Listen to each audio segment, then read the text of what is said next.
stop snapping and making noises. Focus, Ben, focus. Oh, sorry, man. How's it going, everybody? Your Ben Joravsky show for Thursday, September 19th is just moments away. But before we get into that, we want to thank the following unions for sponsoring our program. First up, it's the International Association of Machinists and Aerospace Workers, Local 126 and District 8. The International Brotherhood of Electrical Workers, Local 9. Our guest today is from the International Brotherhood of Electrical Workers, Local 9. One, Jeff Johnson. Union man. The International Union of Operating Engineers, Local 150. And, of course, today's Ben Joravsky show was brought to you by our good friends at the Chicago Federation of Labor. And the Ben Joravsky show starts now.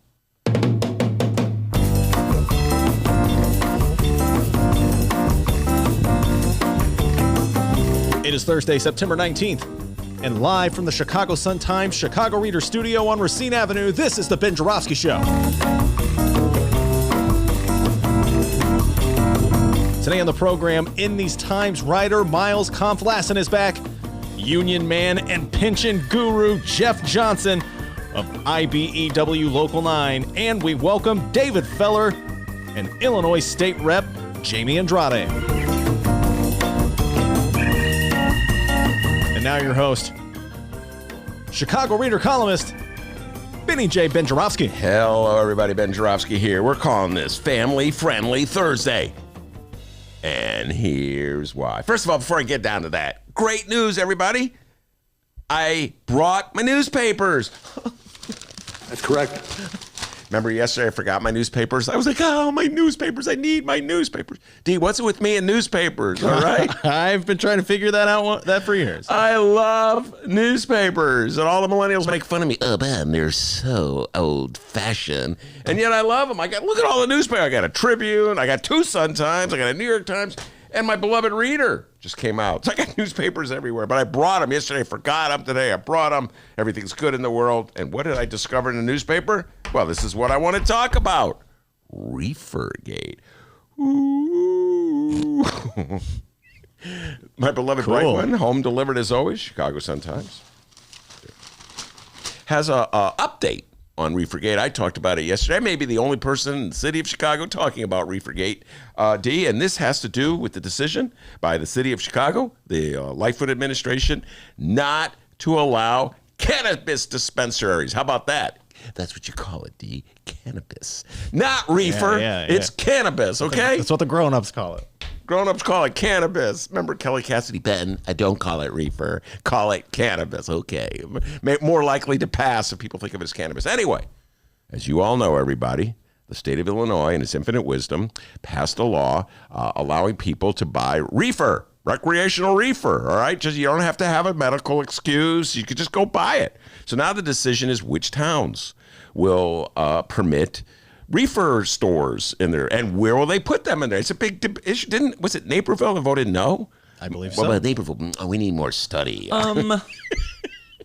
Naperville, thinking about it. Okay, that's your decision, Naperville. Good for you guys. You're really cautious. Anyway, equally cautious is Lori Lightfoot, and yesterday we talked about this. There was a story in the Sun-Times, I believe Fran Spielman wrote it, that said the city had created something called exclusion zones, D. And then the exclusion zone was pretty much the downtown loop area, and the city was not going to allow reefer dispensaries there. I'm like, why? What would they care? Well, today there was an explanation. Good. All right?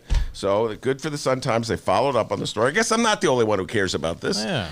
Lori Lightfoot explained, here we go, that she thinks the downtown area is incredibly important to the hotel and tourism industry, and she wants them to remain, quote, family friendly. All right? So, let me think about this for a while. So she is suggesting that somehow or other, tourists who come to the city of Chicago will be shocked, outraged, stunned, I tell you, by a marijuana store. You know, it's like the kid will be, Daddy, what's that? Oh, no, close his eyes, close his ears. It's a marijuana store. First of all, it's just a store.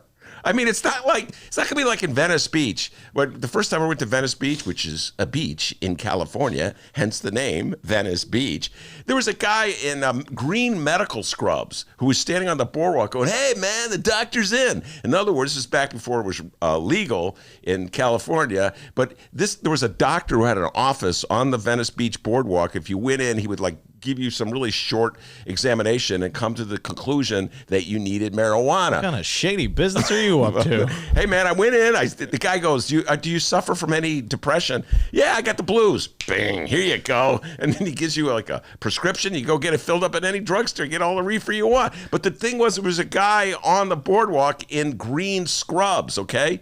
And let me tell you, Venice Beach is a huge tourist attraction. People come from all over the world to go to Venice Beach. Not one of them was turned off by the dude in the green scrubs. But somehow or other, people coming from downstate Illinois will be like, I can't come to Chicago anymore because there's a marijuana store.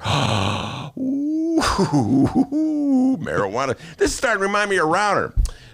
Our old governor, Bruce Rauner, went on that radio show. What's the name of that show, D? WJPF in Carterville, Illinois, with host Tom Miller. Wow, it's amazing that you know that. That's when Rauner went on and he goes, "Oh, I'm outraged by legalizing marijuana. I will always be against legalizing marijuana." Because he had come to the conclusion that people in the downstate Illinois were against marijuana, even though, as Dennis has pointed out many times, having come from downstate Illinois, that many people smoke reefer. And what's the name of the dude that used to sell you reefer? The Cookie Man? Yeah. Sold weed cookies. And I said this, I believe this, that if I ran for mayor, what's the name of that? Carterville, I could probably win by running on a reefer platform. I get a lot of votes, don't you think? A lot of people who never vote might sign up and vote for me because, here's the thing. Just don't trash Walmart, all right? Downstate people love Walmart. And who's the other guy I got to love from downstate? Jimmy Buffett. Oh, yeah, Jimmy Buffett. We love Jimmy Buffett. This is a huge raging debate, by the way, in the Ben Joravsky Show between young Dennis and myself as to who is more popular in downstate Illinois, Jimmy Buffett or Bruce Springsteen. I say Bruce Springsteen. Dennis, who actually has lived downstate and has a reason to We don't get the whole Springsteen thing. I still think Bruce Springsteen is probably more popular. Anyway, let's put that all aside. Lori Lightfoot is coming dangerously close to Rauner country with her declaration that somehow or other it would turn people off if you had a reefer store in downtown Chicago. I, of course, think reefer store. You should have them down there because that way you get the taxes of people who come into Chicago from like the suburbs. That's where they'll buy their reefer, or who fly into Chicago and are visiting. I think it makes sense. From just raising money, which is what we desperately need to do, so we don't raise property taxes. That's my conclusion. By the way, did you mention Bruce Rauner? Yay for our teachers! Yay for our teachers! Yeah, I miss that man so much. Do you? No. Anyway, there was a funny little quote, a little side quote here on Fran Spielman's story. Looking for some other opinions, she turned to a gentleman named Michael Jacobson, who's the president and CEO of the Illinois Hotel and Lodging Association, to see what he thought about banning reefer stores from downtown Chicago, right? Okay, she turned to him, get his opinion. I mean, he runs the hotel. Would it hurt the tourist industry? So this is so just follow me on this, folks. So she calls him up. This guy Jacobson is again the president of the Illinois Hotel and Lodging Association. So he has to make a decision. Does he stand with a common sense approach like the one I advocate, or is he going to side with the most important and powerful person in the city of Chicago right now, Mayor Lightfoot? He's thinking about it, and he comes up with this quote. We don't have a position on where and who should be able to sell marijuana. We're in agreement with Lori Lightfoot that we want Chicago to be popular with visitors, particularly with families, but I can't say that I'm a marijuana expert. This is new to us. In other words, he punted. Well, you're not going to pin me down, Fran Spielman. You may try, but I'm going to duck and dodge and avoid that one. I don't have an opinion on that. Where's the bathroom? I need to go there real quick. Oh, man, profiles and courage there, Jacobson. Way to take the tough stand, all right? I don't know. More study needs to be made into this. Are tourists afraid of reefer shops? It kind of reminds me, D, Judge Cohen. Remember Judge Cohen? We talked about Judge Cohen, distinguished Judge Cohen from the circuit court. I believe his mother didn't raise no fool. That Judge Cohen. In that case, Judge Cohen had to make a decision. Do I side with a ragtag coalition of activists who are standing up for poor people, who like anybody cares about them in the city of Chicago, and rule to on their behalf to keep the Lincoln Yards lawsuit alive? Or do I rule with Mayor Lightfoot and the most powerful developers in the city of Chicago? Poor people who have no clout. Mayor of the city of Chicago who has a lot of clout. I'm throwing that lawsuit out. As you recall, Mama Cohen didn't raise no fools. Same thing with Mama Jacobson. All right, she didn't raise any fools either. In the city of Chicago, man, it pays to go along with the mayor.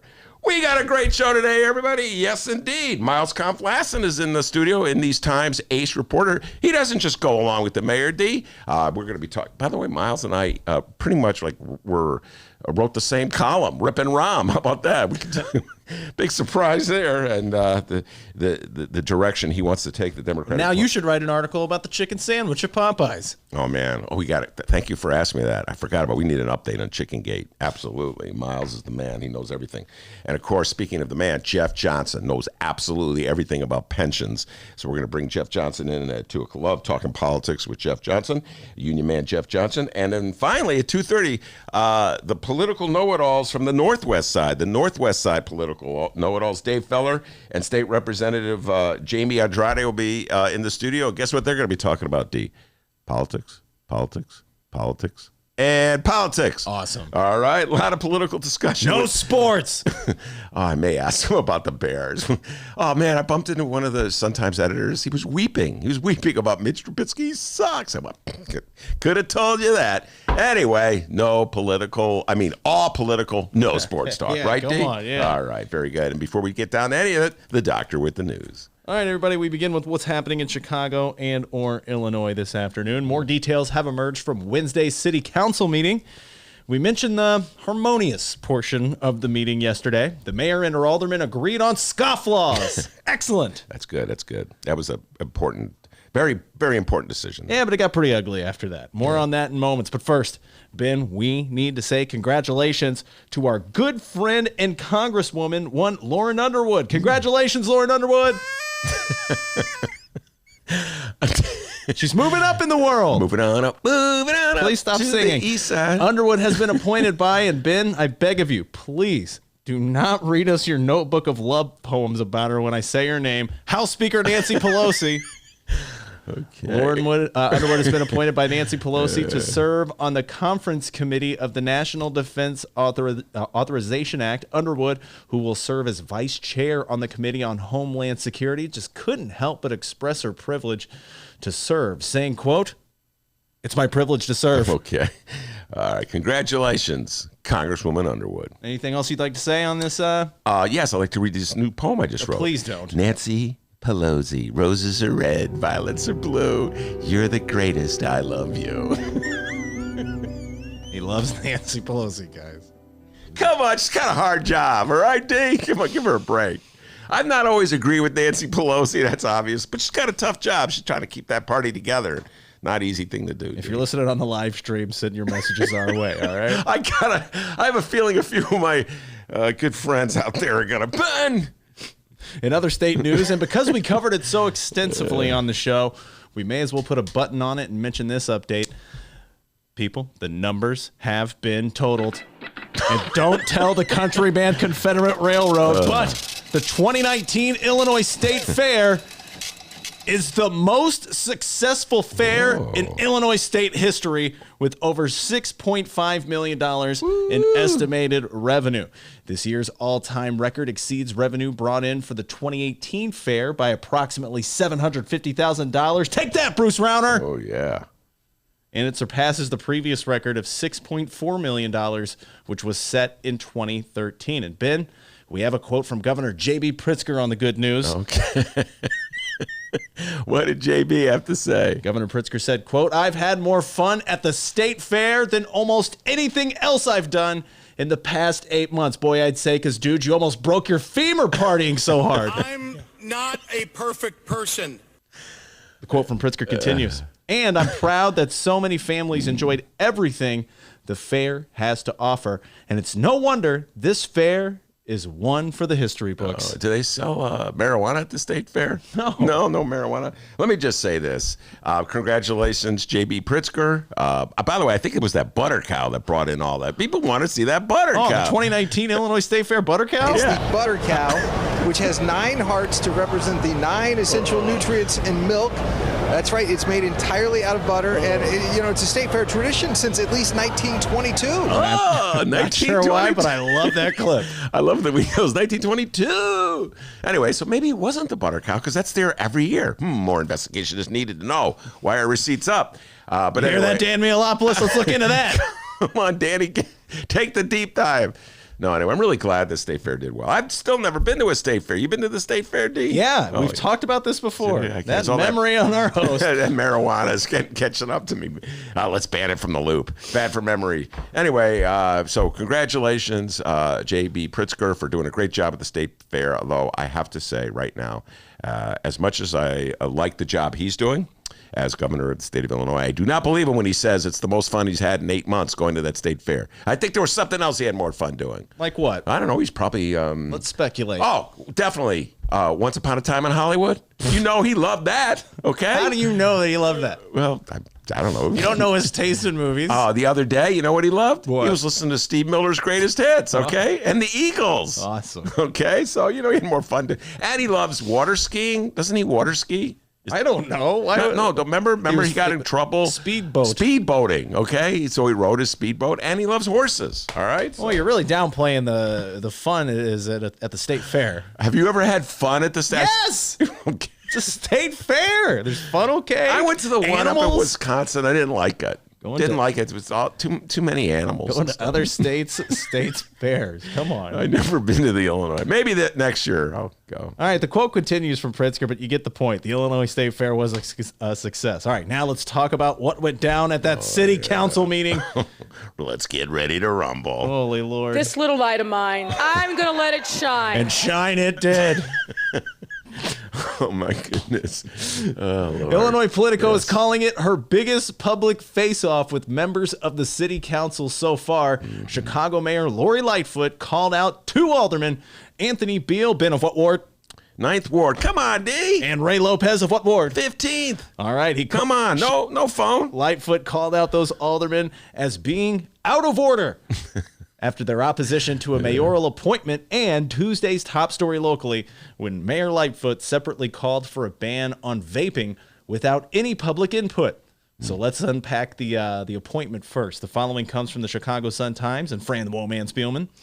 It started when Beal and Lopez exercised the right of any 2 aldermen to put off a vote on Lightfoot's appointment of James Ruddick Jr. as an alternate member of the Zoning Board of Appeals that will play a pivotal role in deciding where recreational marijuana can be sold in Chicago. Ben, you were just riffing on that. Yes, absolutely. Let's sell it downtown. Hey, Ruddick, are you listening? Sell it downtown. When Beal rose to explain his decision to hold up the appointment, Lightfoot ruled him out of order because Zoning Committee Chairman Tom Tunney was still reading his committee report, and Fran Spielman killed it on this piece. Go check it out, people. She actually has the verbiage from when it happened here. Lightfoot said calmly to Beal, "Can you let him finish? I don't believe he's finished, sir. Alderman, please take your seat and let Alderman Tunney finish in. Then you can stand and have your objection. Please, you're out of order." Yeah. Sorry. What? You're out of order. You're out of the whole system's out of order. Name the movie. For 10 trivia points. Cape Fear. I think it's called Justice. Cape Fear. I like Cape Fear. I've seen both versions of Cape Fear. It was the Robert Mitchum version and the Robert De Niro version. Did you know that? That's correct. Thank you, Mitchum. Mueller. Justice for All, I believe the name of the movie, with one Al Pacino. All right. The whole system's out of order. Wait, I'm checking here. Okay, no one cares. All right. When Tunney was done, Beal accused Ruddick of stating, quote, in his opinion, aldermen were not the voice of their community. A few minutes later, and here comes the vaping part, Alderman Ray Lopez tried but failed to suspend the rules to force an immediate vote on the proposal he introduced Wednesday to ban all e-cigarettes and liquid nicotine products in Chicago. Once again, Lightfoot banged the gavel and ruled Lopez out of order, this time on grounds that the matter had not been approved by committee and that without 48 hours notice, A vote would violate the Open Meetings Act. And, well, now for the issue you just cannot escape when covering a Mayor Lightfoot City Council story, aldermanic prerogative. Lightfoot went on to say Lopez and Beal, quote, have been very vociferous in their objection to banning and ending aldermanic prerogative. They've clearly decided what they're going to do is try to resurrect that by making appointees swear an oath to them as aldermen. We're not going to have a backdoor to aldermanic prerogative, said Lori Lightfoot. After the meeting, Alderman Ray Lopez said about Lightfoot, quote, if she does not resolve her interactions with aldermen, it will ultimately lead to greater tension come budget when the hard decisions happen. This isn't just about prerogative. This is her overall dealings with aldermen.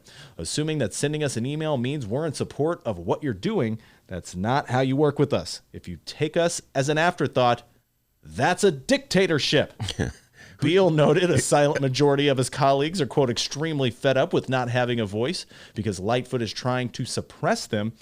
This is the beginning of the budget season, and we're going to see what happens, said Beal. All right, Ben Joravsky, your thoughts. And as Fran Spielman poses the question, was it a feeble and failed attempt to stir up trouble by Mayor Lightfoot's two most outspoken critics, or does it signal a broader city council rebellion?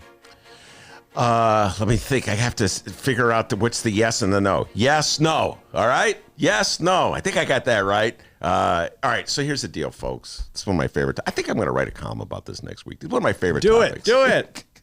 Aldermanic prerogative. Wow. Where do we start? You know, and everybody wants to believe in aldermanic prerogative. You know what I'm saying? Even people on the left, people on the right, aldermanic prerogative, aldermanic. It kind of indicates how people in the city of Chicago will grab a hold of something and not let go until the very end. Okay, that's city of Chicago. Like that's sort of like the concept you need a tough mayor.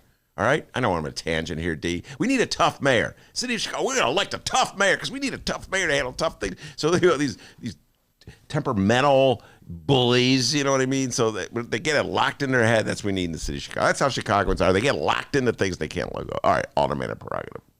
Folks, there's two issues with aldermanic prerogatives. Aldermanic prerogative is a political tool, and aldermanic prerogative as a real issue. As a political tool, it's a great tool, and I understand why Lori Lightfoot is wielding it so much. People don't like their aldermen, which is really weird. I mean, they might like their literal alderman because the guy does a favor for them, gets them a garbage can or something, but the concept of an alderman they don't like. All right. So if she stands up, as she always does, and says, I'm against aldermanic prerogative, I'm going to rein in these aldermen, everyone in the city of Chicago, yeah, right on. Lefties, righties, yeah, man, we're all for getting rid of aldermanic prerogative. And then there's reality. It's a made-up issue. Aldermen don't have clout in the city of Chicago. Clout resides with the mayor. This very showdown indicates that. Okay, the old boy who was up that Mayor Lightfoot has appointed or nominated for the zoning committee. I can't find his name. Doesn't Burdick? really. What's that? Is it like Burdick? Yeah, Ruddick. It doesn't matter what his name is. Ruddick. If you get nominated by the mayor, any mayor, to be on anybody, essentially you've sworn an oath of allegiance to that mayor. That's what it's all about, folks, in the city of Chicago. Your first allegiance is to the mayor of the city of Chicago. That's a tradition that's been passed on from Daddy Daley to Baby Daley to Rahm and now to Lori Lightfoot, okay? So one of the things you have to swear an oath on if you're going to be an appointee by Lori Lightfoot is that you must be against the notion of aldermanic prerogative. So Ruddick, when he's asked, are you for or against aldermanic prerogative, he says, I just think aldermen should just be one more voice in the chorus before we make a decision. All right, so right there, that indicates that it's not aldermen who run the show; it's mayors who run the show. 5 years ago, if Ruddick or anybody was being put up by Mayor Rahm, where they allowed aldermen to have a greater say in zoning in their local wards, whoever the appointee was up would have said, "I think aldermen should have a say." Mayor changes, their opinion changes. That's how it goes in the city of Chicago. It's the mayor who drives the bus, not the alderman. But everybody's like, oh, we're against aldermanic prerogative. I'm against mayoral prerogative. Mayors have too much power. I can't think of one decision in the city council. And folks, I urge absolutely everybody to send it in which aldermen rallied around a local alderman in the face of opposition from the mayor and outvoted the mayor. Can't think of one. You know why? Because they don't exist. Know why? Because this is a made-up issue. You know why? Because it's easier to pound away at the made-up issue like alderman and prerogative than deal with something like, the budget deficit, or $1.3 billion to Lincoln Yards, or $1.1 billion to 78. Easy to solve problems that don't exist. Miles just walked in. He's agreeing with me already. It's easier to solve problems that don't exist than to solve real ones. So, D, do I think the other aldermen are going to stand with Beal and with Lopez? No. Why? Because it's the mayor that drives the bus, not the aldermen. Now, do I think that the other aldermen are sympathetic to Beal and Lopez? Yes, but their conversations are going like this, D. Raylo, I'd love to be with you on this one, but I need the mayor's approval for this deal in my ward, so I'm going to have to let you wear the jacket for. But you're doing a good job. It's like, I know this from firsthand knowledge. All those years in the 90s and the 00s when I've been railing and ranting against Daley or Rahm and all these the good liberals of Chicago. Ben, you keep fighting the good fight. I can't join you because I don't want to get the mayor mad at me, but you keep saying what you're saying. So, phony issue, alderman and prerogative, and you're being taken in as suckers and saps, Chicago, by falling in line behind you. Joravsky's on fire today. Miles, great. Cool off there, buddy. Also, once again, send your, if you disagree with Ben Joravsky, send us your mail at BennyJShow@gmail.com, by the way, is our email address. We don't give that out enough. Yeah, BennyJShow@gmail.com, at BennyJShow. Alderman and prerogative is just like ketchup on hot dogs. One of those phony issues that Chicagoans. Okay, Joravsky. Okay. Ketchup on hot dogs. You're doing the ketchup on. Okay, we don't want to get anybody too upset here. Miles is outraged by that one. Fan. He's never been a big ketchup fan. But it's not like a Chicago thing. It's like you don't like ketchup on hot dogs. It's not like because you live in Chicago. All right, so there you are, some updates there on what's going on locally, statewide. Hey, congratulations on that state fair, huh?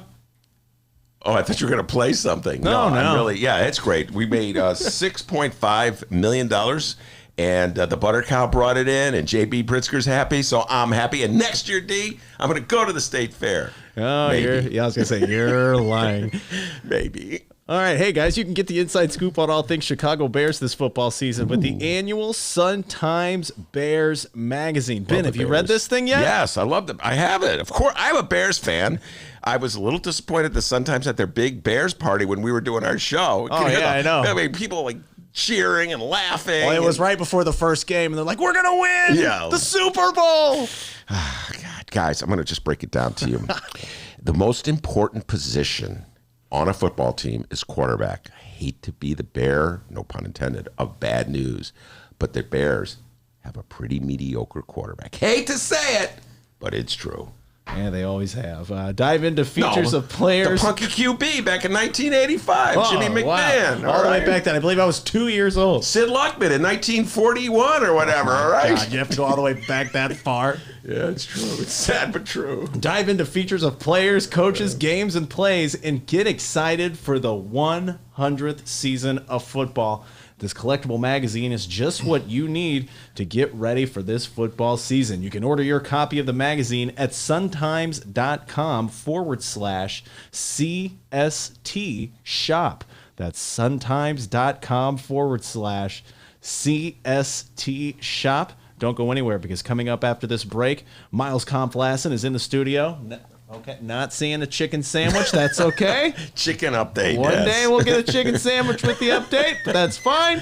And after this break, we're going to talk with them. Don't go anywhere. It's the Ben Joravsky Show live from the Chicago Sun-Times.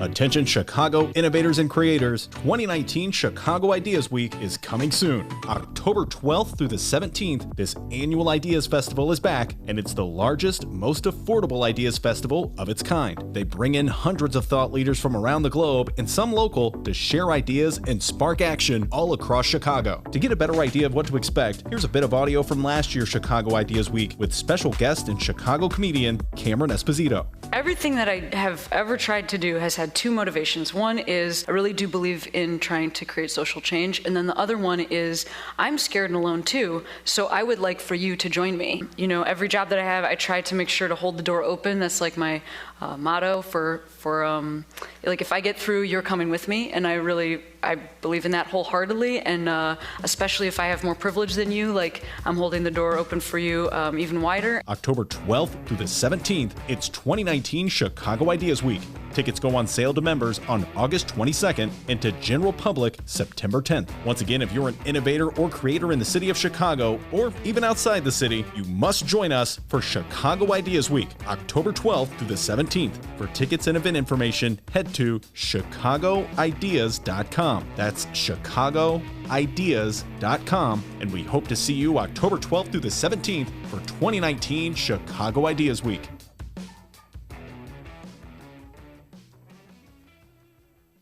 Hey, everybody, what you're about to hear are the piano stylings of Jeff Manuel. Man, listen to Jeff go. Jeff Manuel has been playing piano around Chicago for years. He's played for conventions, for celebrities, played in basement bars with blues bands. He's played at prestigious social clubs, fine restaurants, and in the intimacy of private homes. Book Jeff Manuel at jeffemanuelpianist.com. Don't worry, I'll spell his name at the end of this commercial. You know what Chicago Magazine said?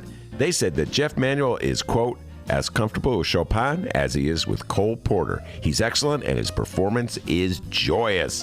He offers an elegant stream of compositions and interpretations that entertains the mind but won't hurt the ears. To hear more of Jeff Manuel's work and to book Jeff for your next event, go to jeffmanuelpianist.com. I'm going to spell it out for you, people. J-E-F-F. M as in Mary, A, N as in Nancy, UELPIANIST.com. Take it away, Jeff Manuel.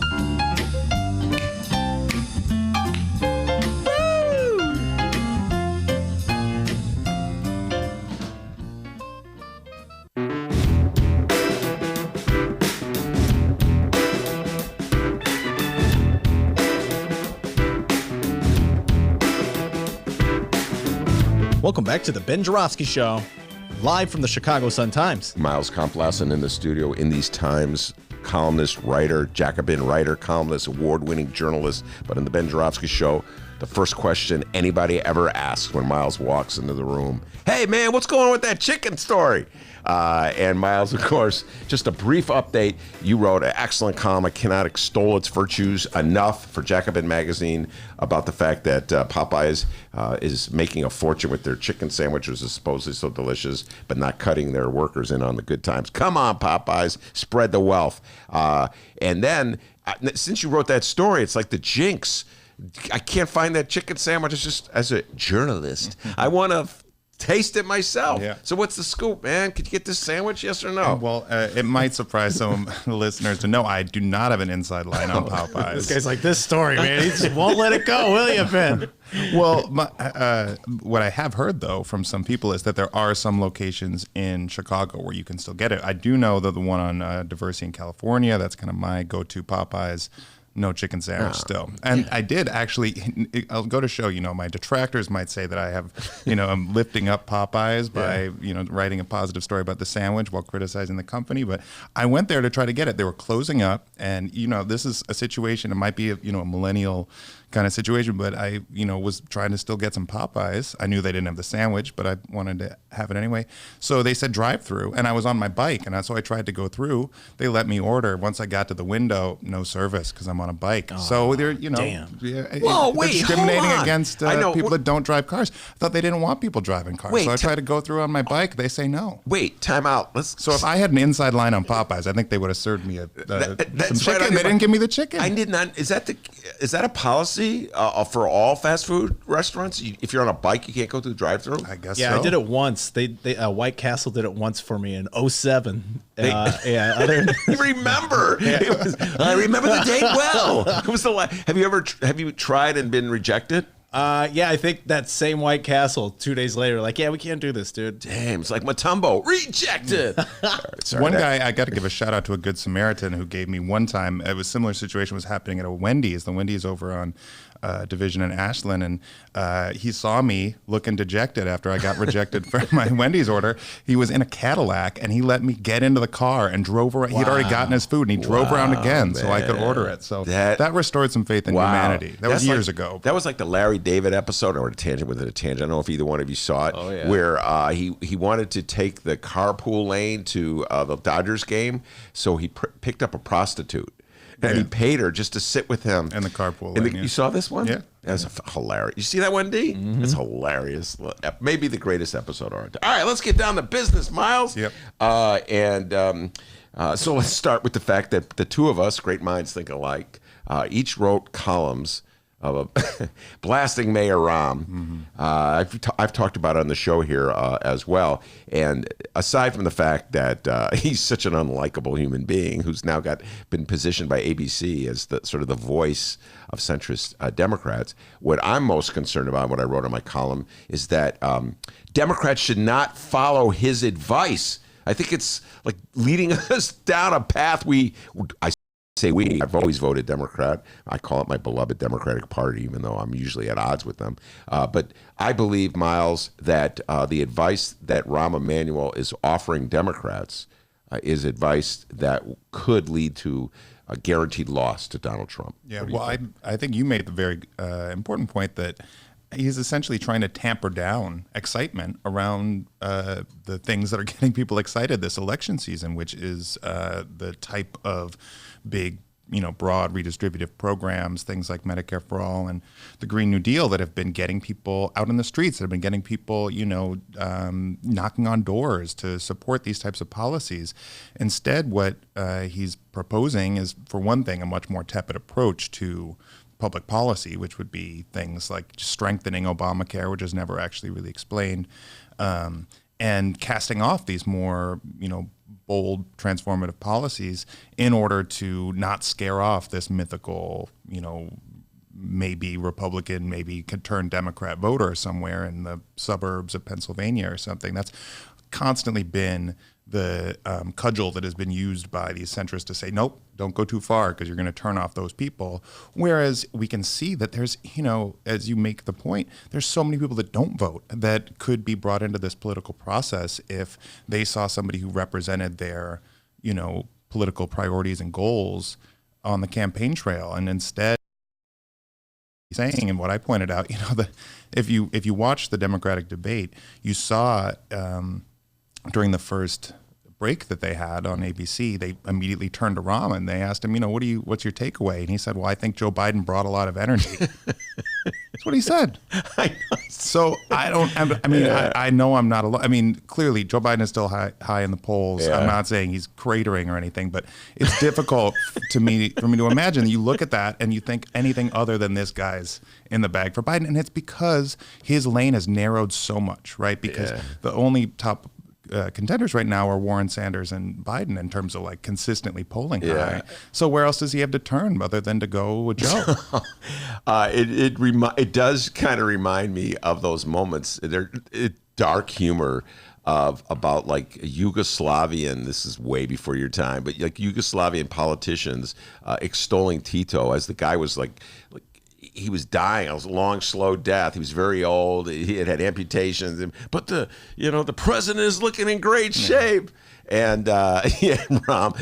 Now, putting aside cheerleading for Biden, which I don't mind as much, I'm more concerned that you put it very well. Like there's issues that make voters enthusiastic about how government spends its money and directs its energies and intentions. And the one on top of the list is healthcare for all. It is just such a fundamental issue that unites people. I know there's people who are nervous by the what could come from it. I know there are some extremists who don't believe government should have a role in healthcare. But I got to believe most people in this country, Dennis and I talk about this all the time, this is an issue that unites people from Chicago, downstate, et cetera.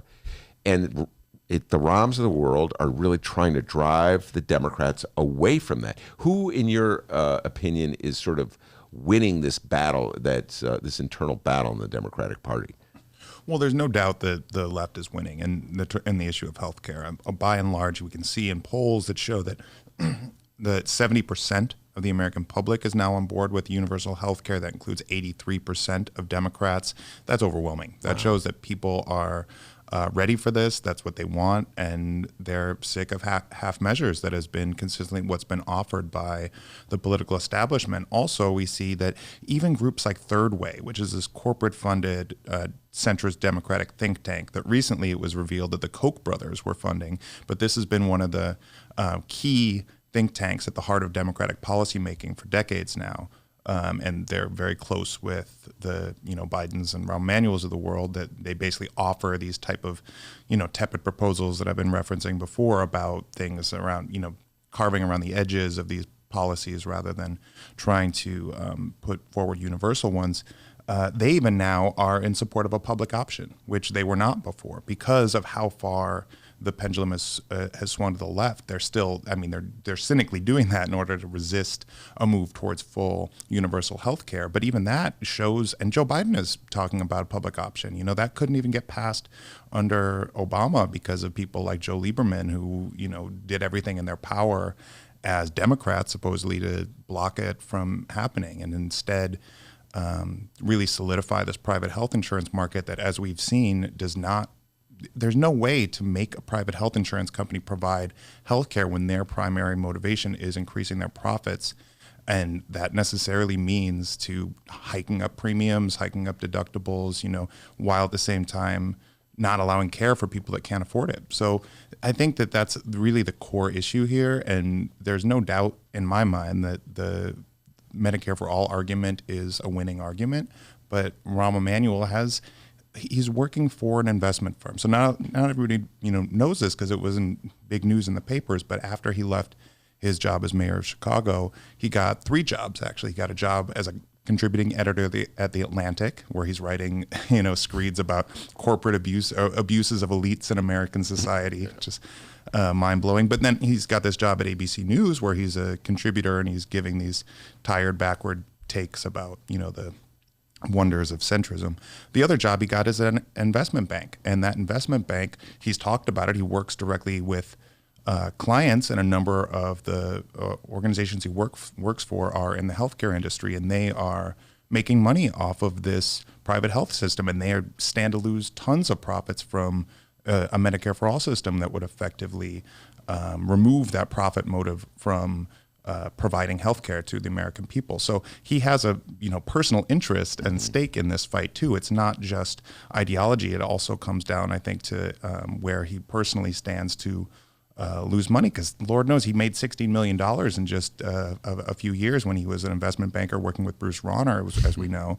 So, he stands to make tons of money now from this stuff, but he's not going to do that if we implement the type of policies that would provide universal health care to all people. So that's another reason I think it's important for the Democratic Party not to look to him as the great advice giver. And then there's also the issue, which I can't talk about enough, and it's that their Obamacare, as feeble as it is under attack by the Trump administration, by Republicans who are in court trying to rule it unconstitutional, and it may come down to a Supreme Court ruling. And so I can't emphasize enough how important it is for Democrats to bring that. If one thing I feel that Democrats have been unsuccessful in is articulating this point, putting attention on the lawsuit in Texas that's just like an existential threat to whatever health care we have in this country. I think politically it's the right thing to do, because I think absolutely everybody wants at least Obamacare.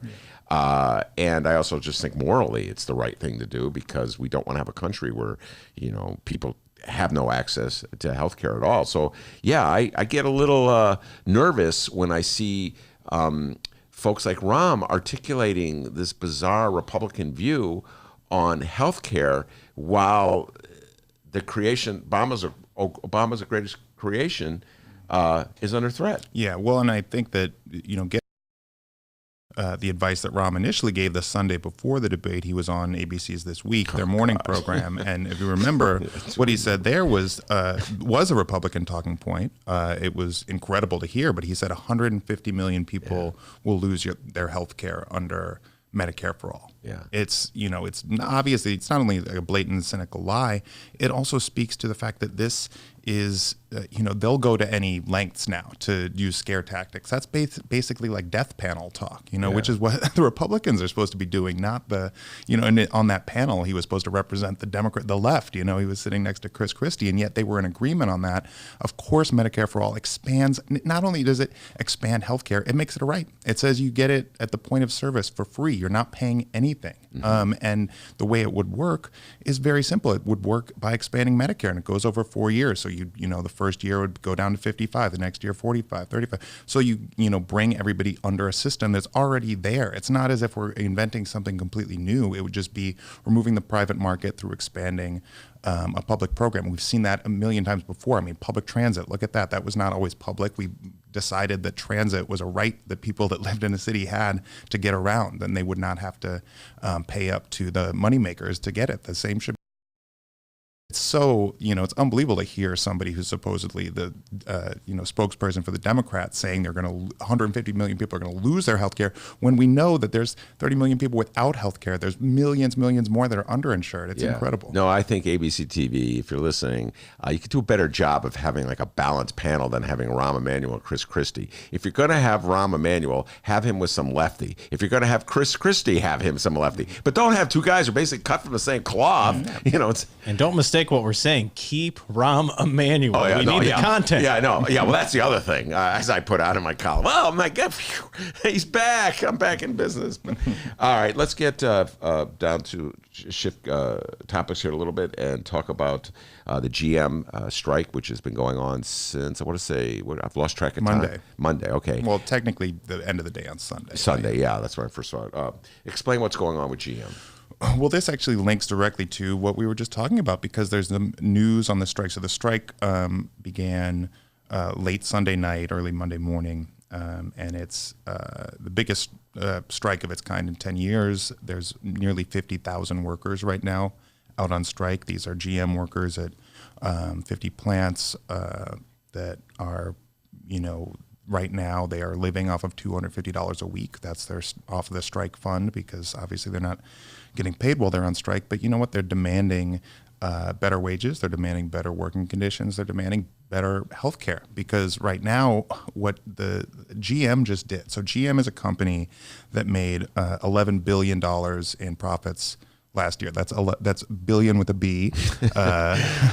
Billion with a B, which rhymes with P. Yeah. And over the past 3 years, they made $35 billion in profit. So this is an incredibly profitable company. This is not the same GM that was, in 2007, 2008 on the brink of bankruptcy when they got propped up.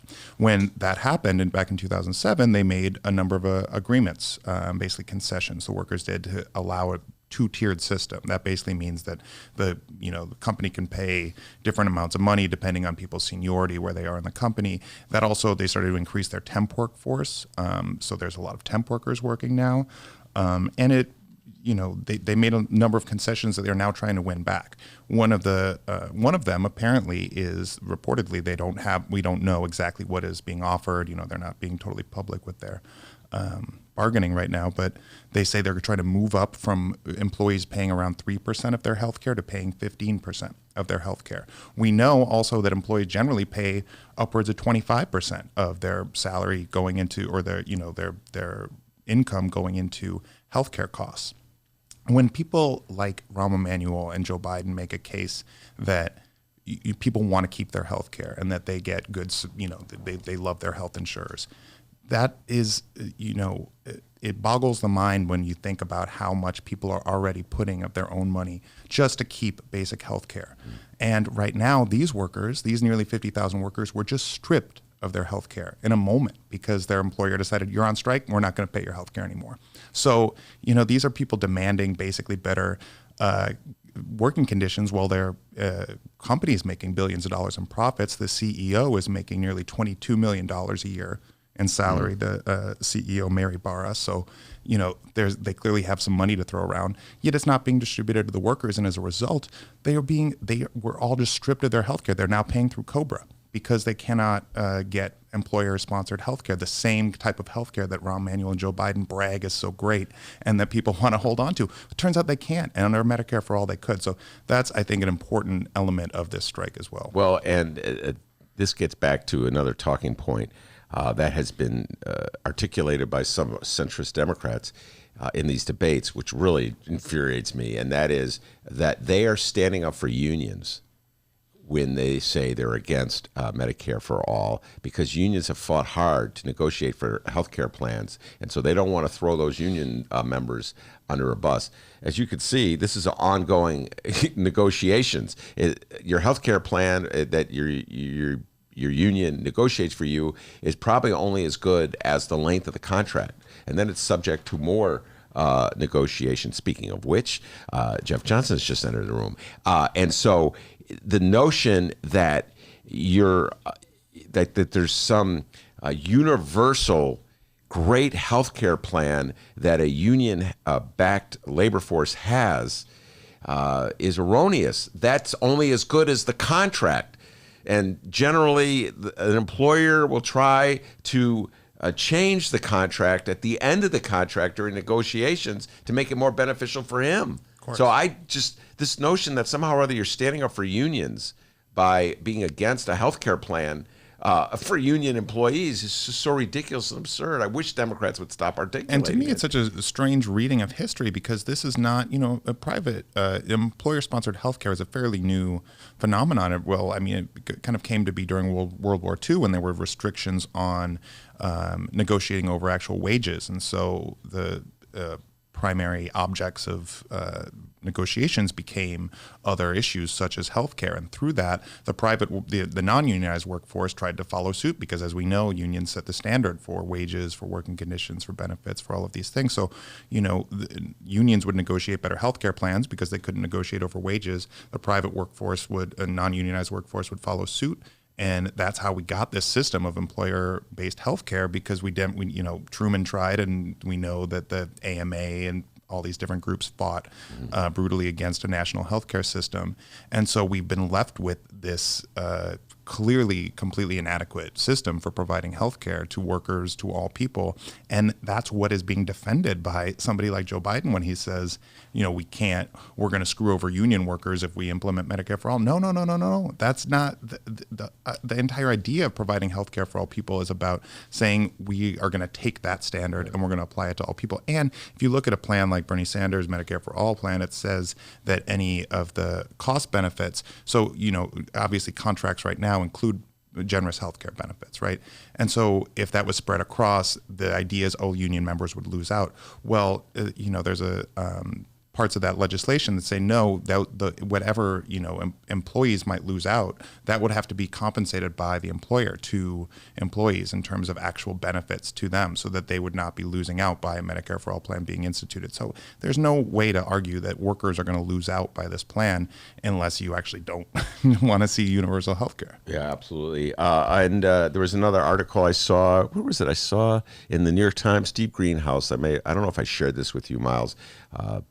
Going back to the GM strike, where he was talking about the GM strike is an extension of tactics that have been prevalent, age-old union tactics, but definitely over the last few years. He was talking about successful teacher strikes have led to the GM strike. Let's talk about that. Strikes as more and more as a tool and a tactic by the labor movement, which is invigorated in the last few years. Yeah, I think that we're certainly seeing a revitalization of the strike as a weapon that is in labor's toolbox. And I think it relates to the fact that while the unionization rates are low, they're around 11% nationally, it's about 7% in the private workforce.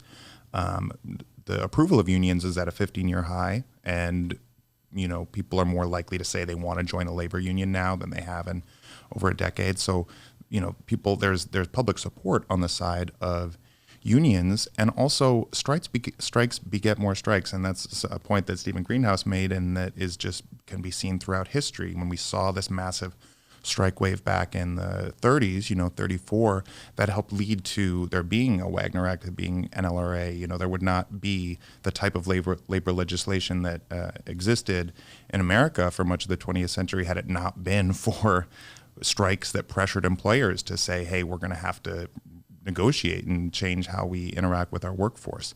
That I think we're seeing, and we're not, at the level of that type of strike wave today, but we have seen in recent years teachers go on strikes, statewide strikes, in some cases wildcat strikes without, their union's approval. Some of these are ununionized teachers in states like Oklahoma and West Virginia that went on strike and won. They won massive benefits for themselves. So other workers see that and they think, oh, well, if they did it, we could do it too. I think that that's true. We saw earlier last year, there was the hotel strikes in Chicago here. What I think we're also moving towards, which is really fascinating, is more of a sector-wide approach. And I think that's one of the potential things we'll see with the schools here. If the CTU and SEIU 73 both do go on strike, that's a way to pressure multiple employers, but around the same industries to set standards. And I think that that's something we saw with the charter school strikes that happened recently as well, was to say, hey, we got to set basic standards. So the charter schools, they got better classroom, resources in their contract. But they also got higher pay because they said, hey, we want to make the same amount a CPS teacher is making.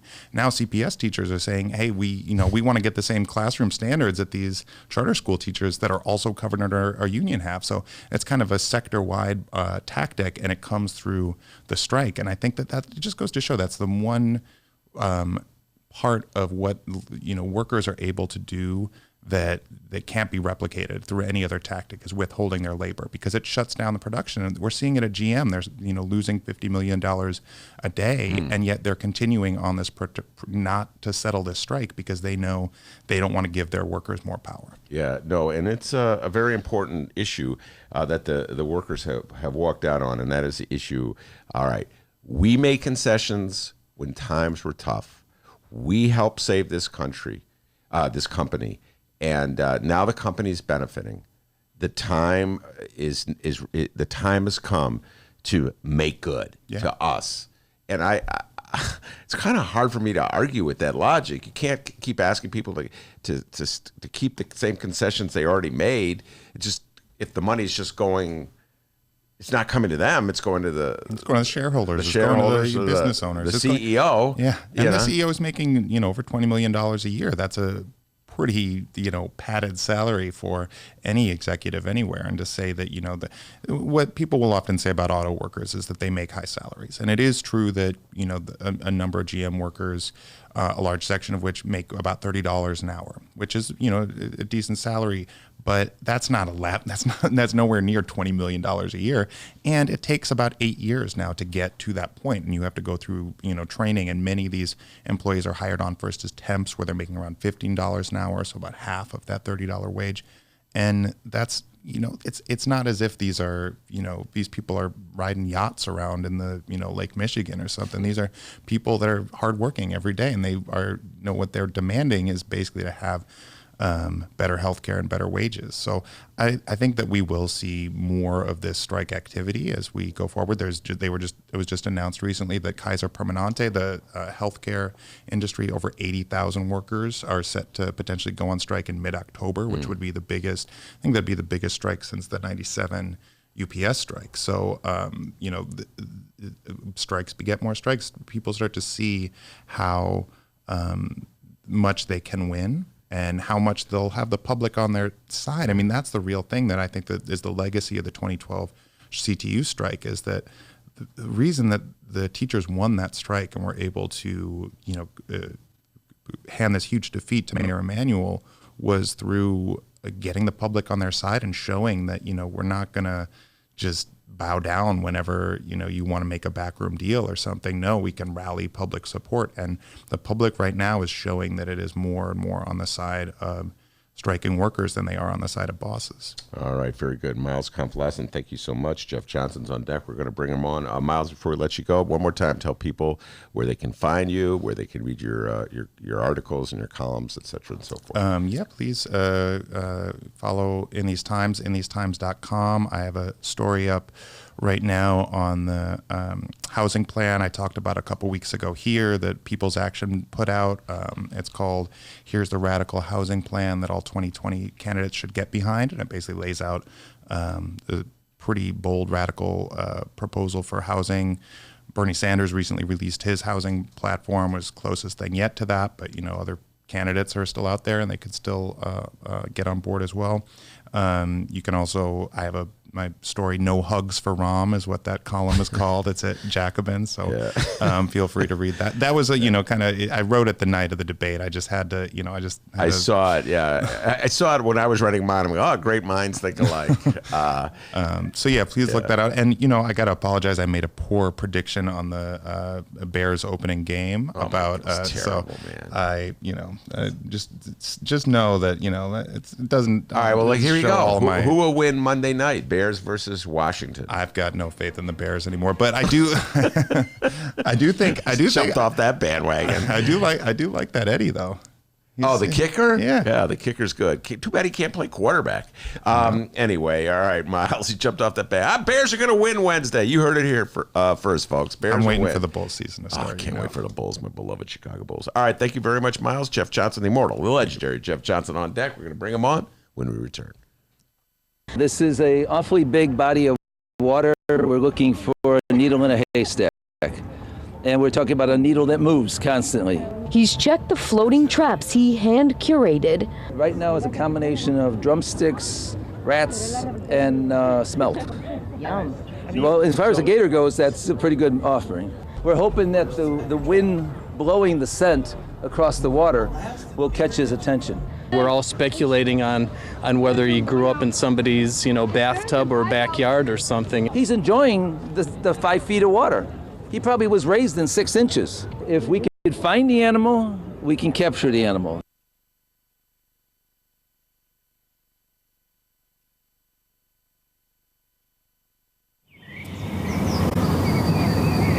Today's Ben Joravsky Show was brought to you in part by Chicago Architecture Center. Get to know your city on one of Chicago Architecture Center's 65 walking tours. Hear the unforgettable secrets and stories behind Chicago architecture from our expert docents. Book your tour at architecture.org/tours. Now, if you'll excuse me, I'm actually on a tour right now. Oh, wow, look at that building.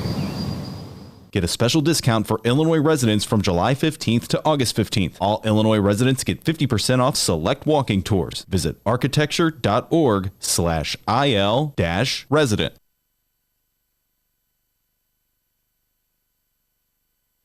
When you lose a loved one whose wishes were to be cremated, Chicagoland Cremation Options provides your family a dignified and affordable cremation service. Chicagoland Cremation Options helps you bypass the expensive overhead of a funeral home or cemetery by streamlining the cremation directly. It saves you sometimes thousands of dollars. Chicagoland Cremation Options Crematory, just south of O'Hare, 5 minutes west of Chicago. It's a family-owned business operated by my good friend Douglas Klein. You can find them at chicagolandcremationoptions.com. One more time, chicagolandcremationoptions.com. All right. Read the Chicago Reader to get up to speed on what's what in Chicago. Culture, food, arts and entertainment, weekly concert listings, weekly event listings, the environment, travel. I can continue, but you get the point. And for all of you Chicago political junkies, raw weekly columns on real city politics from Maya Dukmasova and our very own Ben Joravsky. The Chicago Reader, free to the public in newsstands throughout the city and online at chicagoreader.com. Read it now and be a more informed Chicagoan.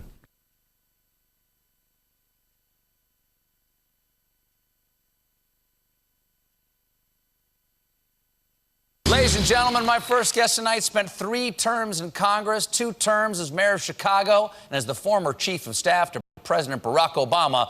Please welcome to The Late Show, Mayor Rahm Emanuel. Weeks at this stage of the campaign. We're still 16 months away from the election. We're still 6 months away from the first primary. What do you think of having debates this early? Is it a good idea? Yeah, I think first of all, like take a look at Joe Biden. I think the debates are going to make him a better candidate, and if not, he's not going to be the nominee. But I do think the Now, why do you think that? Because he'll build up the callus? Because he's getting slapped around out there. But he has got. Well, here's the way they slather him with blood and they throw him into a pit of piranhas out there. Yeah.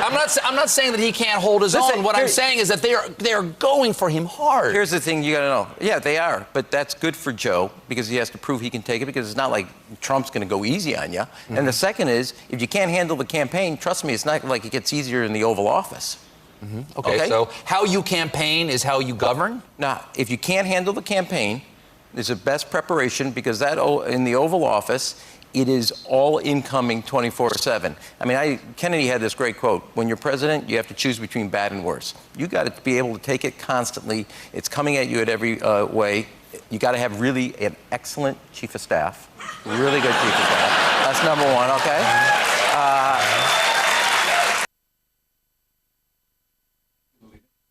Excellent. All right, hour number 2 of your Ben Joravsky show for Thursday, September 19th is just moments away. How about that Mayor Rahm clip? What, by the way, Rahm, what did you do over the summer? I just biked around Lake Michigan, nearly 1,000 miles. Oh, wow. Very impressive.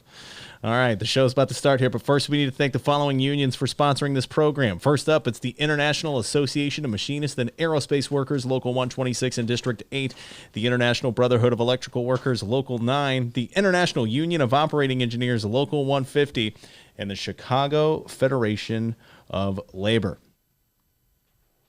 Hour number 2. Let's go.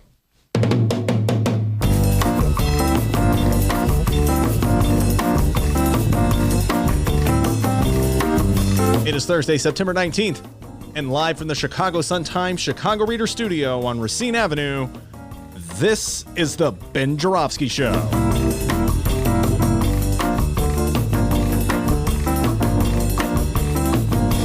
In this hour of the program, union man and pension guru Jeff Johnson of the IBEW Local 9 is back, and we welcome David Feller, along with Illinois State Rep Jaime Andrade.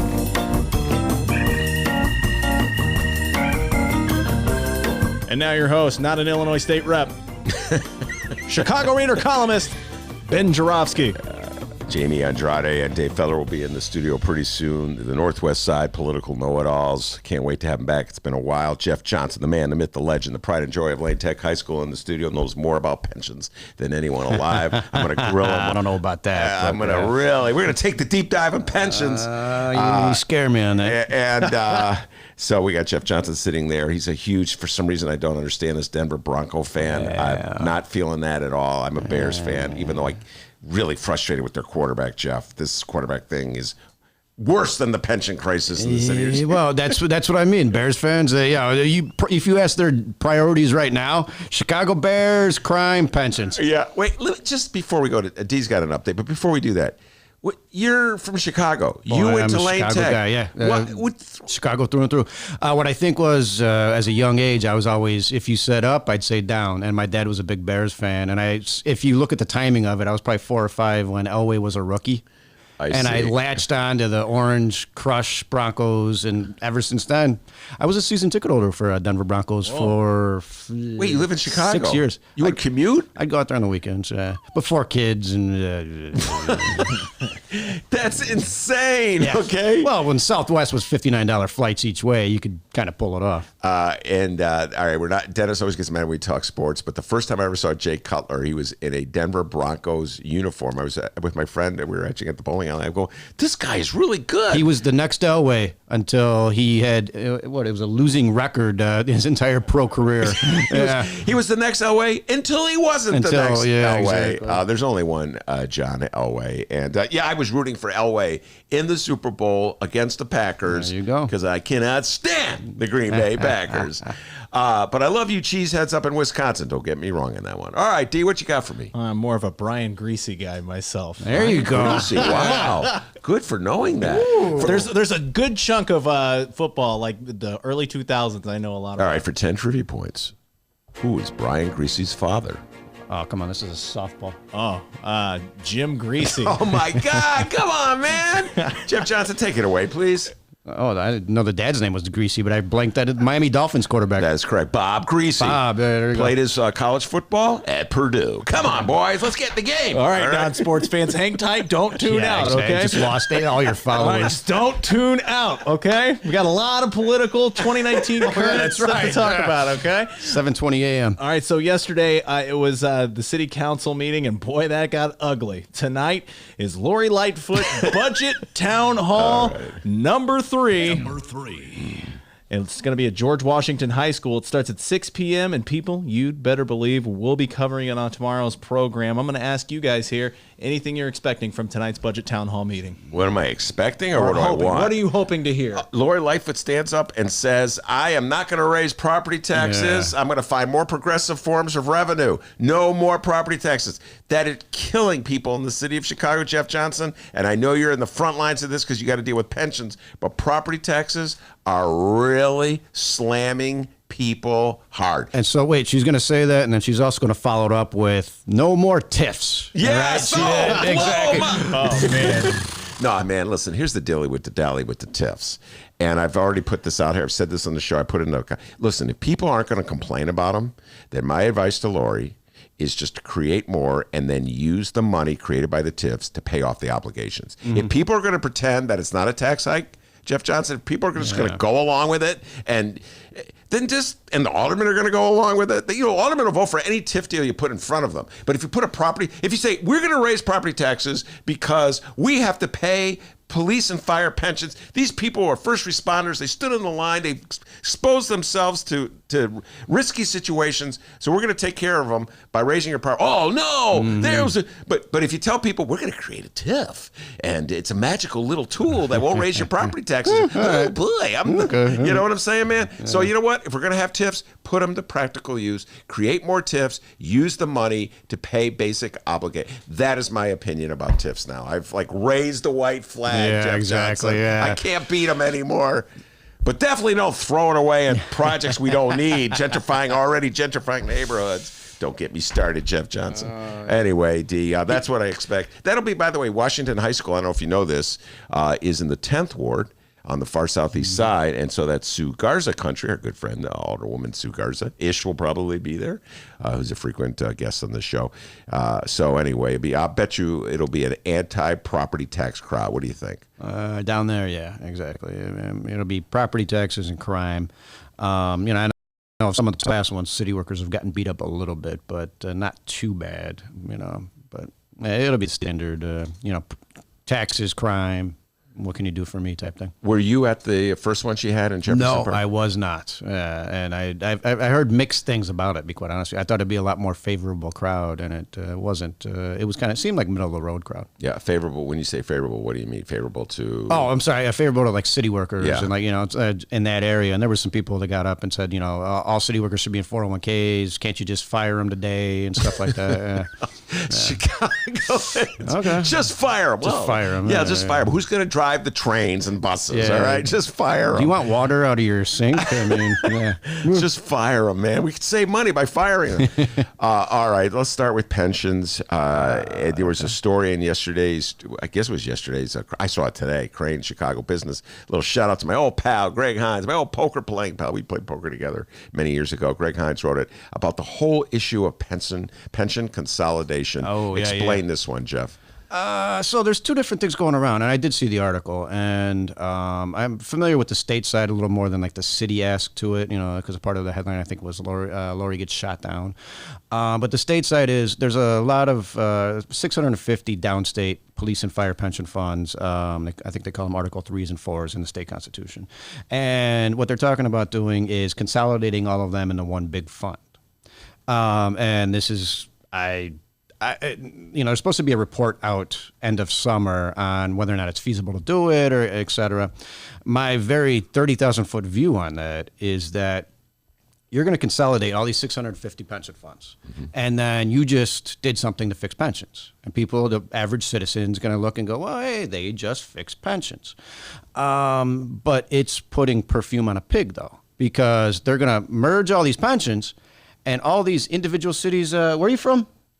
Alton, Illinois. Alton, Illinois. Alton, Illinois is still on the hook for their police and fire pension funds themselves. And so they're still going to have to pay. The unfunded liability is still there. It's just you go from having little individual ones that are mixed as far as their percentages, all of a sudden to just one big fund, and you're still, short. So the important point is by consolidating pensions, they're not directing state dollars, state income tax dollars, let's say, to fund the pensions. You're merely trying to save money in the administration of the pensions by having one oversight. And that's what, like I said, you're saving pennies ultimately. And then you get into this weeds of, I know there was another report done.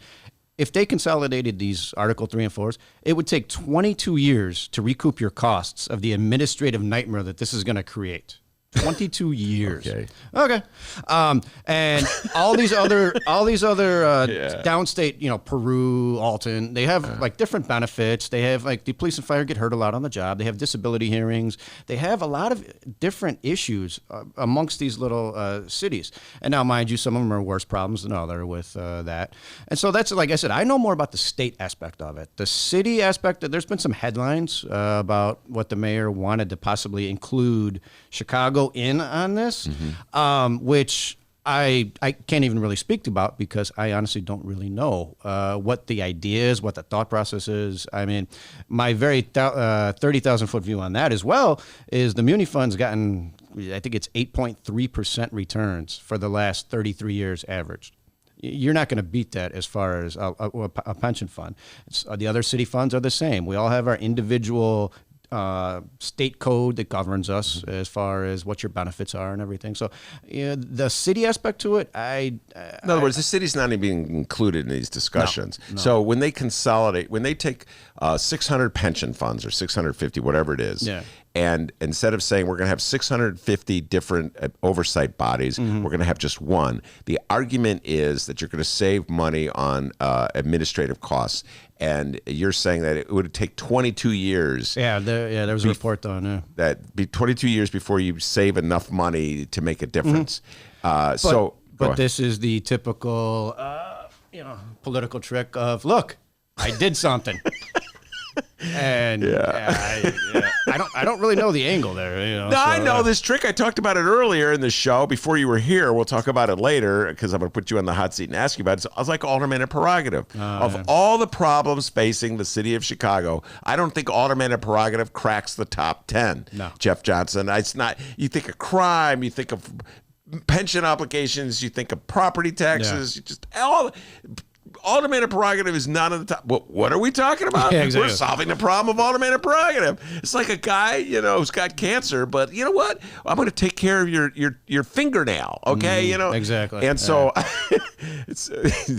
I get a feeling that this consolidating the pension funds thing is another example of that, where there's a problem of trying to find the money to fortify your pensions, make good on the obligations you've been shirking all these years. And guess what? We're talking consolidation. Exactly. And, there's more revenue coming in. And, with the added revenue from, the casinos, with marijuana, and possibly the progressive income tax. So, I mean, there's going to be revenue there, but this is not even a Band-Aid. This is like here's some tissue paper on your, your amputated arm. By the way, you allude to Articles 3 and 4. That's inside lingo. What does that mean? Oh, I'm sorry. So in the state code for pensions, it's all under Article 5. And then all the individual pension funds have articles. So like Article 5, or I should say Article 3 under Section 5. Section 5. Article 3s are downstate police. Don't quote me on this. Either vice versa. Article 4s are downstate fire pension funds. Chicago Municipal Pension Fund is Article 8. So everything. So if you go on Article 5 State Pension Code, tap on it. There's this drop down of all these different articles, and then you click on the municipal cities. I think the exact wording is municipal cities with populations over 500,000 or over 750,000. You click on it, and it's from 1 to 243 of laws that are passed for state code for pensions. And anytime that there's a problem, it's where the benefit structure's in. Anytime there's disability, it's where everything is broken down for everything pension related passed. It's in this article. It's in this, I say book, but it's online, and that's what the articles are. And so, by the way, I always ask you to do this every time we come to the show, so I'm going to make you do it again. When we talk about the amount of money that Mayor Lightfoot and the City Council are going to have to dedicate this year for pension obligations, how much are we talking about? Okay, so there's two different buckets here. I like using different buckets because it's the city of Chicago. This bucket's overflowing, but this one's low, so we'll talk about that one. So for the Chicago Police and Fire pension funds, they are owed an additional $289 million that right now has not been found. Got it. So state code in Senate bills and state bills that are passed said that in year 20, what year are we in? I just blanked. 2019. So 2020, the city will pay the police and fire $289 million total. And it's split up. It's like 180 towards police and 90 or whatever it is towards fire. And so they're already getting from the property taxes that have gone up for the 5 straight years. Police is getting something like around $500 million, and these numbers don't quote me on, but $600 million. And fire's getting $200 million or $100 million, whatever it is. And so that's the money that they're already set to get from the property taxes at the level it's at right now. Gotcha. And then you look at what you owe, and then it jumps $289 million this year. So it was, say, a combined $600. Now they owe combined $889. I got it. And so that's the unidentified revenue jump. Wow. So with muni and laborers, we're in year 2 or 3 of the ROM ramp, and it's we're getting additional money, but that money's already baked in where your water and sewer taxes are going up predetermined, and so is the 911 tax. So the unidentified revenue, in addition, is $289 million for the police and fire pension funds. And so muni and labor, there's no unidentified because it's already taken care of. It's already taken care of. So you're talking $289 million on top of all the stuff that's already taxes that are already levied. All right, and so and this does not deal with teachers' pensions. That's a separate thing. That's a whole separate. All right, that's looking at the Board of Ed. Let's put that to the side. It's what's one of those 14 line items on your property taxes. That is correct. Yeah. Okay, now we get to the casino. Yes. And as you educated all of our listeners, and we appreciate you for doing that, and I've noticed that the newspapers have taken making this point. Yes, they listen to you on this show. It's all you. That the casino, the revenues generated at a casino in Chicago will be dedicated to the police and fire pensions. Yeah, from Senate Bill 777. It is dedicated to go to police and fire revenue. And I always get in this argument with the police and fire boys, but it's the revenue generated by a casino. So that kind of goes, in contrast as far as the bill that was passed recently was a third. So maybe the exact wording is maybe city revenue or whatever, but so that there's there could be an issue there. Well, that's what I'm getting into, and so we had a bill passed. I forget. I've lost track of time, Jeff. Whenever the casino bill was passed in June, I want to say maybe give or take. May. I think it was May before they adjourned. Right before they adjourned. Yeah. Okay. I was at the last minute. I remember it was this Sunday. They passed the 800-page bill nobody read. They passed it. There you go. That's where government in action. Anyway, they passed the bill. So we're going to get a casino in the city of Chicago. The state has approved the city of Chicago. Now, here we are, whatever it is, 4 or 5 months later. And Mayor Lightfoot is saying there's a report that says there's not enough money guaranteed for the operator of the casino in the city of Chicago to make it worth his or her while to invest in such a casino. We have to go back to the state to change the formula to give the operator a greater piece of the pie. Yeah, so it's like, all right, who's going to take the loss? The city or the state, and we're both looking across the table, pointing our finger. Hey, you, buddy. And so I think I professionally and / personally think there's a lot of posturing going on from these casino. I mean, the casino lobbyists are, they're a big force. There's a lot of posturing going around that if you told them it was $1 billion, they still would have said, oh, that's not enough. That's not enough. I want a larger chunk. And I always go back to the fights when Daley wanted the casino, right? Mm-hmm. The whole issue was they never wanted Chicago to own the casino, right? And that's what I never really got. Why in this, I think people were just so happy that they were going to move on it. Yeah. They agreed to whatever the terms were with this private owner stuff, where the city could have owned it and just taken, have a management company that manages other casinos done it. But I think they were so happy just to have, just to get it passed. and they kind of just signed off on whatever. And then obviously the devil's in the details of 800 pages. Page 693 is the language there.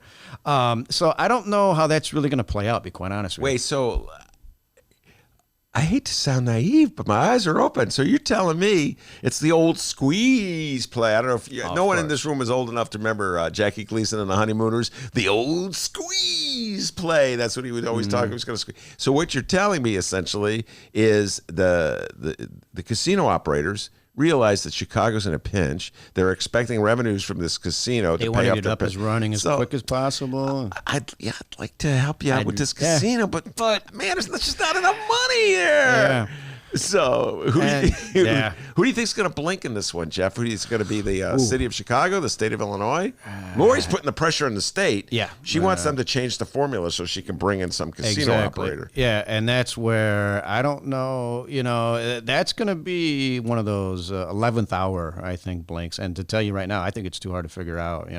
If they just leave it as is and then tell the casino owner to pound sand. Yeah. And then, of course, the other thing, I don't think there's any way, obviously, that this casino will be in place in time to deal with these current budget obligations. No. And there's it's the whole city worker rumor that the old McCormick Place building is wired, has electrical circuitry to handle a pop-up casino. Mm-hmm. And, you could have that up and running as quick as you can get semi-trucks dropping off slot machines. So let's do it tomorrow. Yeah, exactly. That's the old rumor, but, yet again, you get into logistics of where, what, why, how. Now, I have a question. This that just popped into my head when you said pop-up. Pop-up. All right. Do we get, the money is supposed to go to pay off police and fire. Correct. If the casino's not operating this year, we have to raise the property taxes to pay off police and fire. Is it retroactive? Do we get money to cover what the property taxes? What I think would be done is they find $289 million this year. Okay, via whatever, the unicorn tax, and then next year casino's up and running. Uh-huh. I think what that does is it frees up space where they get $289 million. Who knows what the city's take will be ultimately, and there's a lot of arguing back and forth there. But all that money that from the property taxes, because you can levy money and it doesn't necessarily have to go. It frees up money to maybe give the muni part of the money that they need or whatever. So there's some wiggle room there where if the casino money is dedicated here, all right, that goes there, but now it frees up $200 million to use for whatever. All right, well, let's get that pop up in McCormick Place. It's no messing around. You don't have to sign off a huge amount of money to a casino operator. Dennis, Jeff, and I could run that. That's right, exactly. It'd be like Casino from with Pesci and great flick, by the way. All right, Jeff Johnson's our guest. We're going to take a brief break, and we're going to come back. We're going to talk nurses strike, strikes in general. What else? Automatic prerogative. We're going to put Jeff Johnson on the hot seat here. What does he think about automatic? I'm going to have to Google what automatic prerogative is. Yeah, I got to Google what the word prerogative means. Plenty more union and political talk ahead of us. We'll be right back. In general, let me be clear. What else? I don't see the provision.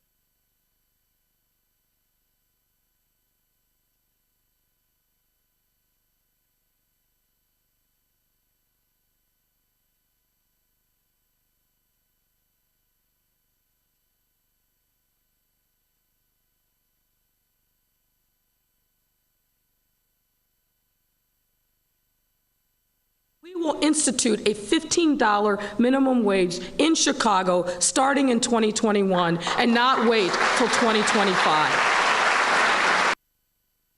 On August 20th, we implemented a hiring freeze across city government, and we are implementing measures to crack down on departments that have significant unbudgeted overtime expenses. And working with the chairman of city council committees, we have ended the practice where certain committees exceeding their budgets by hundreds of thousands of dollars as a matter of routine. City council leadership understands that everyone must live within their means, and I am grateful for each of these measures represents important, serious steps towards addressing our financial challenges. And come October, I'll address those challenges further in my budget speech.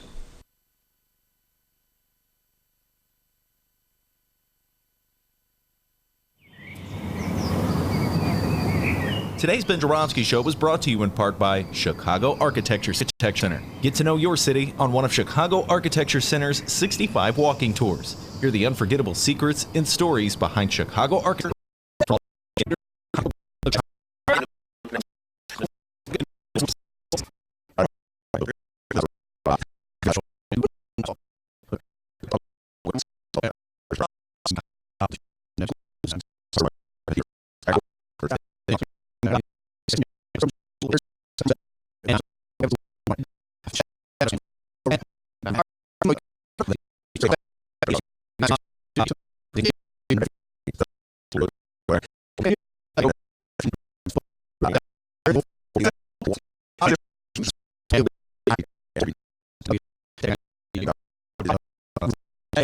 Chicago right now before whether the alderman gets a say in zoning. Yeah. By the way, I would want my alderman to have the alderman that's why you elect an alderman. You may not agree with the decision he makes, then you work against him. Yeah. I mean, there's got to be some job functions that they have ultimately, right? That's a good point. Otherwise, just get rid of them. Yeah. Okay.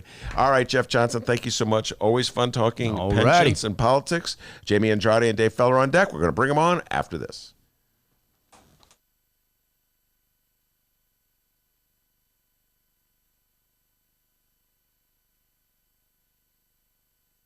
Hey, everybody, what you're about to hear are the piano stylings of Jeff Manuel. Man, listen to Jeff go. Jeff Manuel has been playing piano around Chicago for years. He's played for conventions, for celebrities, played in basement bars with blues bands. He's played at prestigious social clubs, fine restaurants, and in the intimacy of private homes. Book Jeff Manuel at jeffemanuelpianist.com. Don't worry, I'll spell his name at the end of this commercial. You know what Chicago Magazine said? They said that Jeff Manuel is, quote, as comfortable with Chopin as he is with Cole Porter. He's excellent and his performance is joyous. He offers an elegant stream of compositions and interpretations that entertains the mind but won't hurt the ears. To hear more of Jeff Manuel's work and to book Jeff for your next event, go to jeffmanuelpianist.com. I'm going to spell it out for you, people. Jeff. M as in Mary, A, N as in Nancy, UELPIANIST.com. Take it away, Jeff Manuel.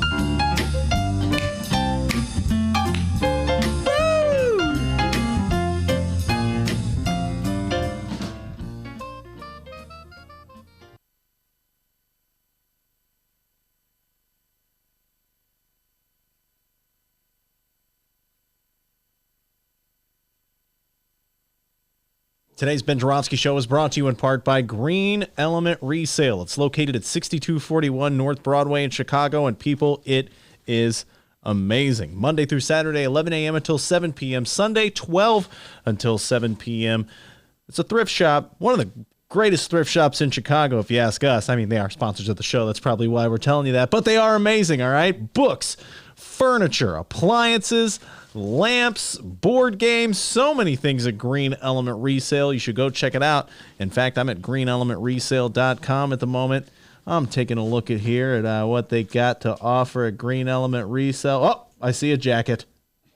A jacket, guys. Head over to Green Element Resale. Get a jacket right now. Oh, this thing's sharp looking. It's green.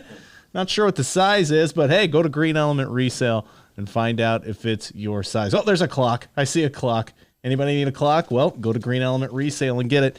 GreenElementResale.com, 6241 North Broadway in Chicago. It's amazing. Save money. Welcome back to the Ben Joravsky Show, live from the Chicago Sun-Times. State Representative Jaime Andrade, Dave Feller, the political know-it-alls from the Northwest side. We got the know-it-alls, Pogoshelski and Kaplan. We got the South Side political know-it-alls. These two guys from the North, they came on about 2 months ago, gentlemen, I think it was. It really has been one of our most popular bonus issues. People go, bring them back. So here they are.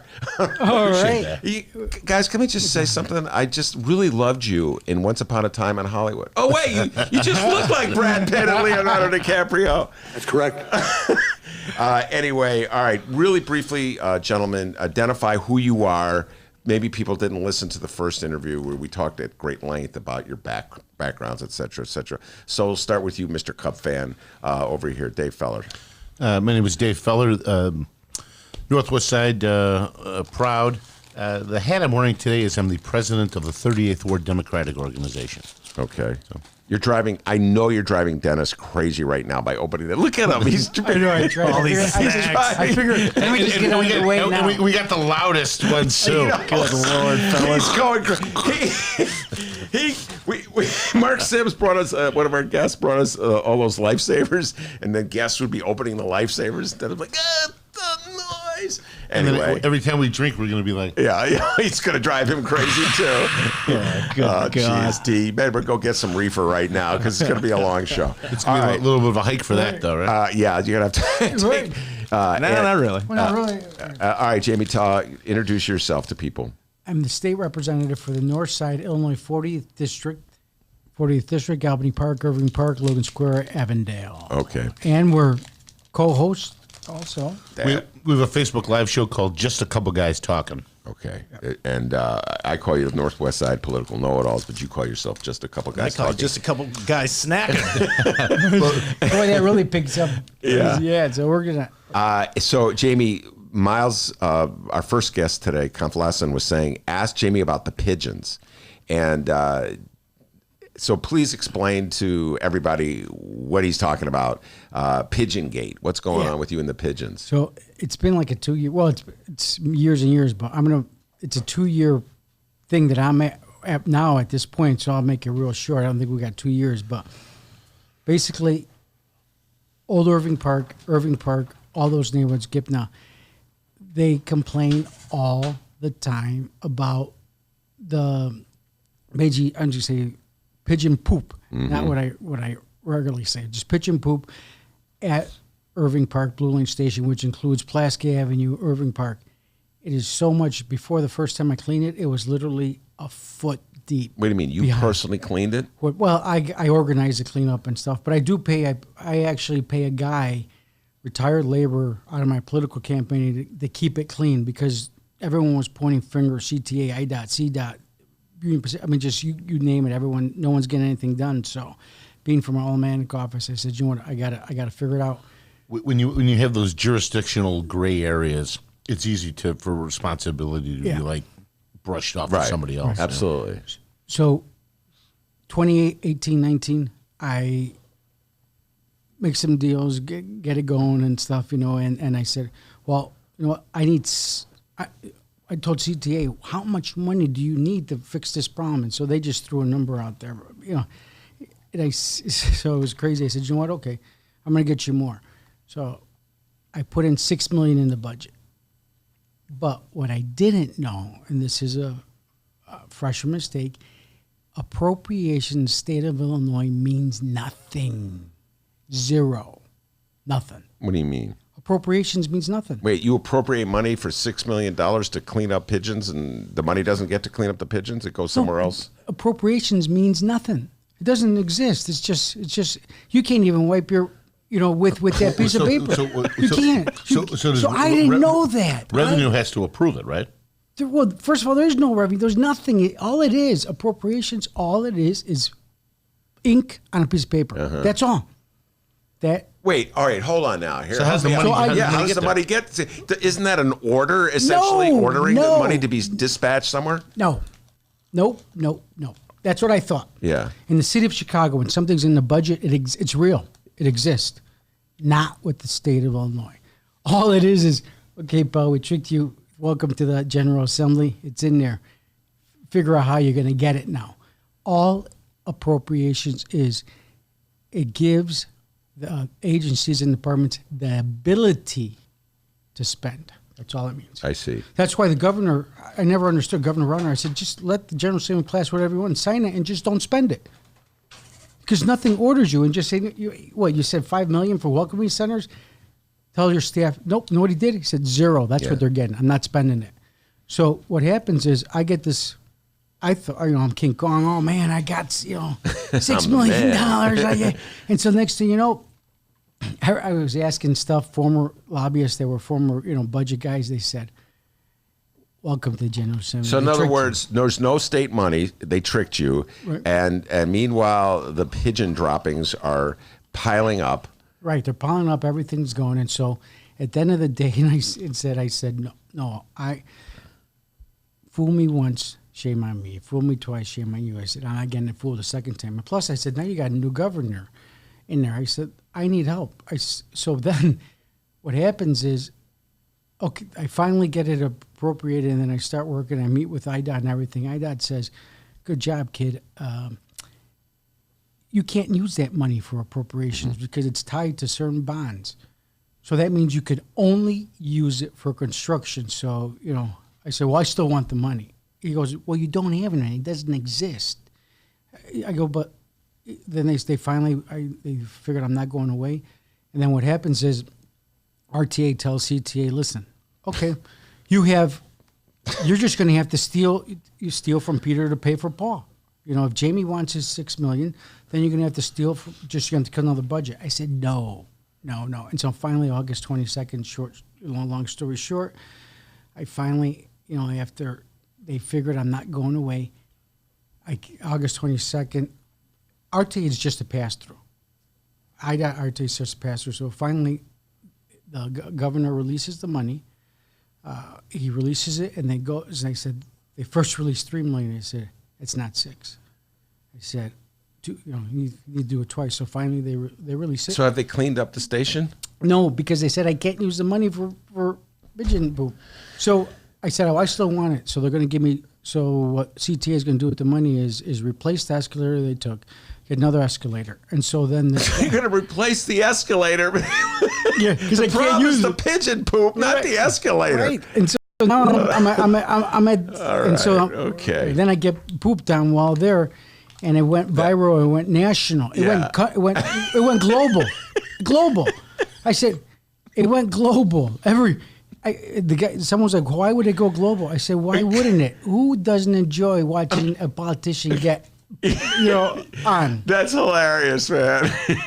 Oh, the bird really dropped. Must have been a Republican pigeon.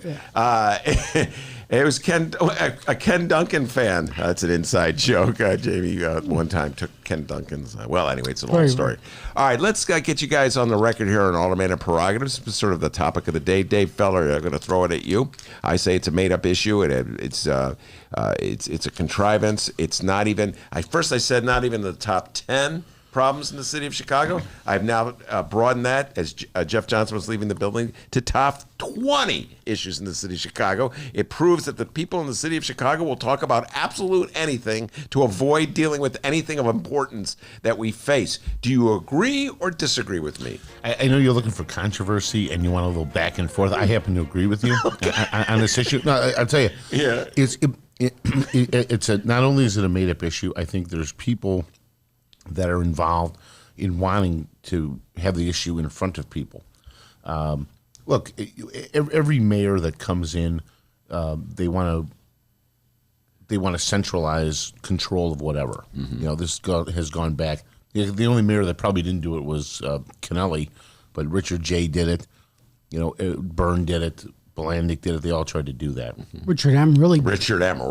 Really did it. So it's and there's people that are probably buying into it. The average citizen's like, oh my God, yeah, that's crazy. Yeah. They should be more streamlined and it should be centralized and blah blah blah. Till they need something. It's like I'm telling you, people are like, man, we need to cut down this, cut down that. Until, hey, I need an extra garbage can, or hey, my sewer thing, or hey, pigeons are pooping over here. Yeah. Just pardon the red tape there, legislative Moses. No, it doesn't. Yeah. So you want legislative Moses. Legislative Moses. So you want to strip people of their authority because it makes a good soundbite or people that are advancing that agenda. But then when you need them to do something, it's like, oh no, give them back that power.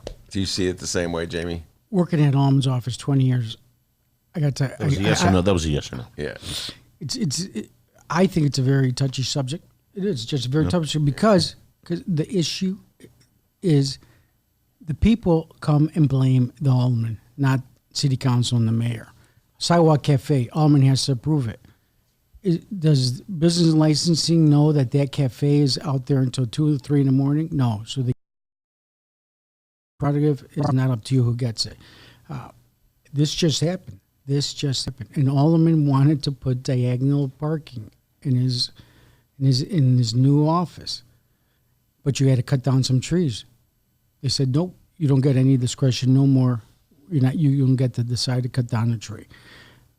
Sawa cafes, business signs. Remember, Fioretti got sued because he didn't like that sign. You talking about Alderman Fioretti, right? With the what was it? The hot dog stand with felony Franks. Felony Franks. Yeah. But it's just I got to tell you, it's a very touchy subject because at the end of the day, they blame the alderman for everything and anything. If the wind blows too hard, it's the alderman's fault. No, that's true. It is. And I think Lightfoot did things in reverse. The things that she did take away, the licensing, the permitting, that should have been kept at the alderman's office. Because, like you said, if there's a problem business, I want something done about it. I don't want to go down to City Hall and fight with that. Whereas zoning, you can make a case that a development here is going to impact this intersection down over here eventually somehow. So there should be some sort of overarching. What's the word I'm looking for? Overarching control. Not control, but like a grand blueprint. That all things kind of were working. Oh, you mean like a plan in the city of Chicago? A plan. It's a pretty radical idea. But as far as the other stuff, deciding whether someone gets a block party permit, why should some bureaucrat down? That should be done at the local. And I'll extrapolate this out a little further. I think things that don't require us crossing ward boundaries, like sewer projects and major resurfacing of our arterial streets or whatever, but garbage collection, tree trimming, curb and gutter, rat-a-baby, that all should be done out of the ward yard, out of the ward superintendent, because that person is appointed by the alderman, who is responsible theoretically to the people. But they changed that. They changed that. Ron changed it. We should get rid of the grid system. Go back to the. Oh my God! Do you agree with him on that? Get rid of grid system. I'm telling you that when we had complete control of our 33rd ward, it ran impeccable. All right, now just so everybody knows, Jaime for years was an aide to Richard Mell, the old alderman of the 33rd ward, who spent most of the 80s and 90s feuding with me. Just got to put that out there. We sort of made up in the O's. But so you worked for many years for Mel, and it's true that Chucky Lamonto ran, and the ward superintendent, they ran that like an operation, like you have no idea. Other words, like, well, why do they get the service? It's not just that; it's the people who ran it. And you at the end of the day, the alderman gets blamed for everything.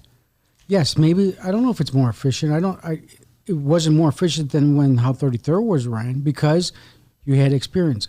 Only in politics is experience a 4-letter word. Only in politics. And I got to tell you, Chucky and Pete and all our ward superintendents and was a foreman, they ran that impeccable and so efficient that people were saying. I'll add one other thing to that. Only in education, there was a time in about 10 years ago where all the charter heads were saying they want to get rid of tenure. They want to make teachers vulnerable to be fired like that. They wanted to replace experienced teachers with rookies who get paid far less. And I used to hear this argument from charter heads. They'd be telling me, oh, yeah, we get these young teachers in, get them to work for less. I'm like, what venture in the world is experience just not valued at all? You know what I mean? Like in sports, you generally think, I got to get through this first 2 years of a quarterback's breaking in before we can see the benefits. So we're just going to sort of get through this. But in education, it's a similar thing with politics. There's that reaction. I'm going to fuse these vertebrae together. Let me get somebody who just got out of medical school to do that. I mean, it's like, once again, it's, the experience is. I will say this, though. I'm now taking a contrarian view. Pat Quinn, the former governor, launched the initiative to have term limits in the city of Chicago. The voters got to vote on it, and they won't let us know what that outcome was. I could tell probably 99 to 1. I mean, who here? Yeah. No, everyone wants term limits until they're like, hey, but but Mel used to do this. Yeah. Well, you voted him out. But everything's used to be. But don't worry, you don't want him. You know, it's. All right, let's move on to the other subject that Jamie sent me an email about today or text. He was reading my mind. Pot in the loop. I don't understand. I don't understand what the hell? Okay, we've legalized marijuana in the state of Illinois starting January 1st. We've cleared that hurdle, all right? Took years and years, but we cleared the hurdle. But somehow or other, the city of Chicago does not want to sell reefer downtown. I don't get it. Explain this to me. I don't know. I didn't see it. I didn't read it. So maybe there's something I'm missing, but rich white people, upper middle class, they all smoke. Yeah, they all smoke. And you want them to walk to the thing. I mean, that's... No, that makes the sense. argument that Mayor Lightfoot made was that she doesn't That's want what to I was gonna offend ask. tourists. So in other words, like tourists that come to the hotels and let's say they're walking down the street and they see a marijuana store and they'll be offended and leave to, I don't know, where would they? Denver. Denver, so they can buy it at the, around the corner. It doesn't... listen, if I was running things, I'd be selling it in the hotel. It's like, that'd be part of the deal. That is a good idea. By the way, what about, I don't know if Jeff Johnson's idea, I don't know if you heard this, he was on right before you. He was saying to get a casino up and going, just stick one in McCormick Place right now. We could probably just run it now, just boom. The old McCormick Place, right on the lake. Yeah. What's your thoughts about that? The system's already there. The infrastructure's there. That's what he was saying. Yeah, the infrastructure's there. You know, I think it's still. I think even Brad Stevens still has the infrastructure in there. You know, all the wiring. But he's actually, you know, he is actually 1,000 times better off that he didn't get that casino because he has it right. He has that mall now. He has everything. He doesn't have to share all the revenue. The guys from River Casinos, they got to share like you have no idea how much money you got to share. I got to tell you, the thing with the casinos, and I can't take credit for this. Actually, there's a state representative, one of your colleagues, Marcus Evans, that actually kind of brought this up, that a lot of these towns or municipalities are fighting for the casino. They want it placed in their town. Mm-hmm. And he says that's kind of incorrect thinking. Just because, you know, say this is Blue Island and you put the casino there, not necessarily Blue Island gets better. Actually, Blue Island may get a little worse because some of the stuff that's attracted to a casino, you know, the type of element that comes in there is going to be right around there. You want to be like 2 towns over because you're going to be in a revenue sharing relationship with Well, somehow or other, casino. casinos haven't hurt Vegas. You know, I mean, you know what I'm saying? Las Vegas is thriving. I just read somebody wrote a letter to the editor of the Sun-Times today about she was a senior citizen. I can't remember her name. It was extolling the virtues of Las Vegas. She's moved to Las Vegas. Her property taxes are lower. Well, guess what is funding it? Casinos. Yeah. So somehow or other, the casinos haven't hurt Las Vegas. I don't know why we don't. If we're going to go down that route, we should just get it going. And well, I think historically, all of our gaming type elements have been kind of adversarial with each other. Like the racetracks are like, well, this is our deal here. Oh, what about that? And then the casinos are like, well, no, the riverboats, this is our deal. If they all kind of sat down and got together, and everybody sort of, not to be sound gross, but everybody gets a little piece of the pie, it would make the thing a more unified approach, would reap bigger benefits, I think. All right, I have to ask you this one, Jamie. You don't drive for Uber anymore, do you, or do you? No, not at this time right now. Have you followed what's been going on in California? Have you seen this? No. State of California passed a law that would recognize Uber, that would force Uber to recognize its drivers as employees. Not private contractors. You're shaking your head. What's your thought on that? So the problem with that is no one decides my hours. If when I was driving, it was Jaime Andrade. Just if I want to work a minute, I work the minute. So I know some of the unions there, but how am I a direct employee if they have zero effect of how I work and how many hours I work? It's all up to me. It's all up to me. It's in complete control. I set up an LLC. I did that. And it just, an employee is you have some control over him, some control. The only control you have is the GPS, how fast you go, hey, you're driving too fast. But how are they an employee if you have zero control of their hours that they work? You know, the government's the only one that says, you only can work 10 hours in the city of Chicago. So that Do they have guidelines though for Uber? Like you can't have your car has to be under a certain age, and if it was, trust me, I think if it was for Uber or they'll be like, "Hey, does it turn on?" Yeah, but I don't know. But just the city of Chicago actually made it stricter than everyone else. I'm with the unions and the state of California in this one, Jamie, and I'll tell you why. When you went to work for Uber, I remember because I wrote about it. That was at the time when Rauner wasn't paying state reps. In his infinite wisdom, he was going to blackmail state reps into voting for his anti-union legislation by not paying you. That was his great decision. I think someone continued that too. What's that? Someone else continued that too, not paying me. Who else continued that one? The next controller. Oh, the next controller, right? Yeah. But are you talking about the current controller? What were you asking about Uber? Something that you just dropped on me. All right, but so you went to work for Uber to make the money to pay your bills at that time. But you knew in the back of your mind that eventually some sanity would come to the state of Illinois and you would start getting paid again. So you had certain assurances. Yes, the judge demanded we get paid Yes, again. a judgment. So you had certain assurances that many Uber drivers didn't have. And that's why like the flexibility issue was really important to you. If you had to pay, if you had to worry about using Uber to pay for your health care, your mortgage, your kids' education, and all the other day-to-day expenses that everybody has, you might have a different attitude about it. So make me an employee then. That's what I'm saying. But say, okay, Jaime Andrade, you have to drive from 9 to 5, and this is how much you're going to make regardless of what. That's all, I'm okay with that.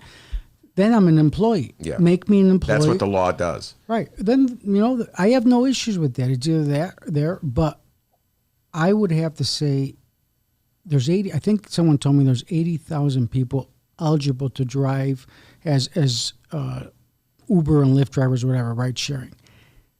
I got to say probably only 10% do it full time. They're going to change the model.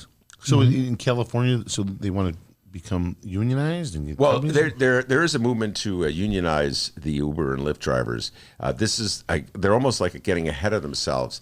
The state is saying that the Uber and Lyft have to treat, and gig employment, the gig economy companies are going to have to treat their workers as employees, not contractors. And so if you treat them as employees, there are rights to benefits that employees get, like you get because you work for the government, or you get because you work for the state. So like unemployment compensation, there's laws that prevent them from discriminating against you, maybe good health care benefits, maybe a union retirement fund. There's just rules and you're governed by the National Labor Relations Board. In other words, if you just treat a person like a contractor, like you hire somebody to, I don't know, paint your wall and you just pay him $500 and he goes on his way, then they're exposed. They don't have, and meanwhile, these companies, their entire business model is resting on treating their employees as contractors. I got to tell you though, I do take a lot of Ubers, and most people that take an Uber, they're in their own little bubble. They're on their phone. They're looking out the window or whatever. I'm a gabber. I like talking to people. And I got to tell you, though, a lot of people that drive Uber, they like the flexibility. That's why they're doing that job. So if you say, hey, you're going to be an employee now, and here's your set hours, they're going to be like, no, I go to school. I got my kids I got to take care of. I'm at school. I got this. They want to be locked in. That's the thing here. Either treat me as an employee or there. But I had an Uber driver come to me and he says, "Listen, we have to limit how many Uber drivers because I'm not making money." I said, "Excuse me?"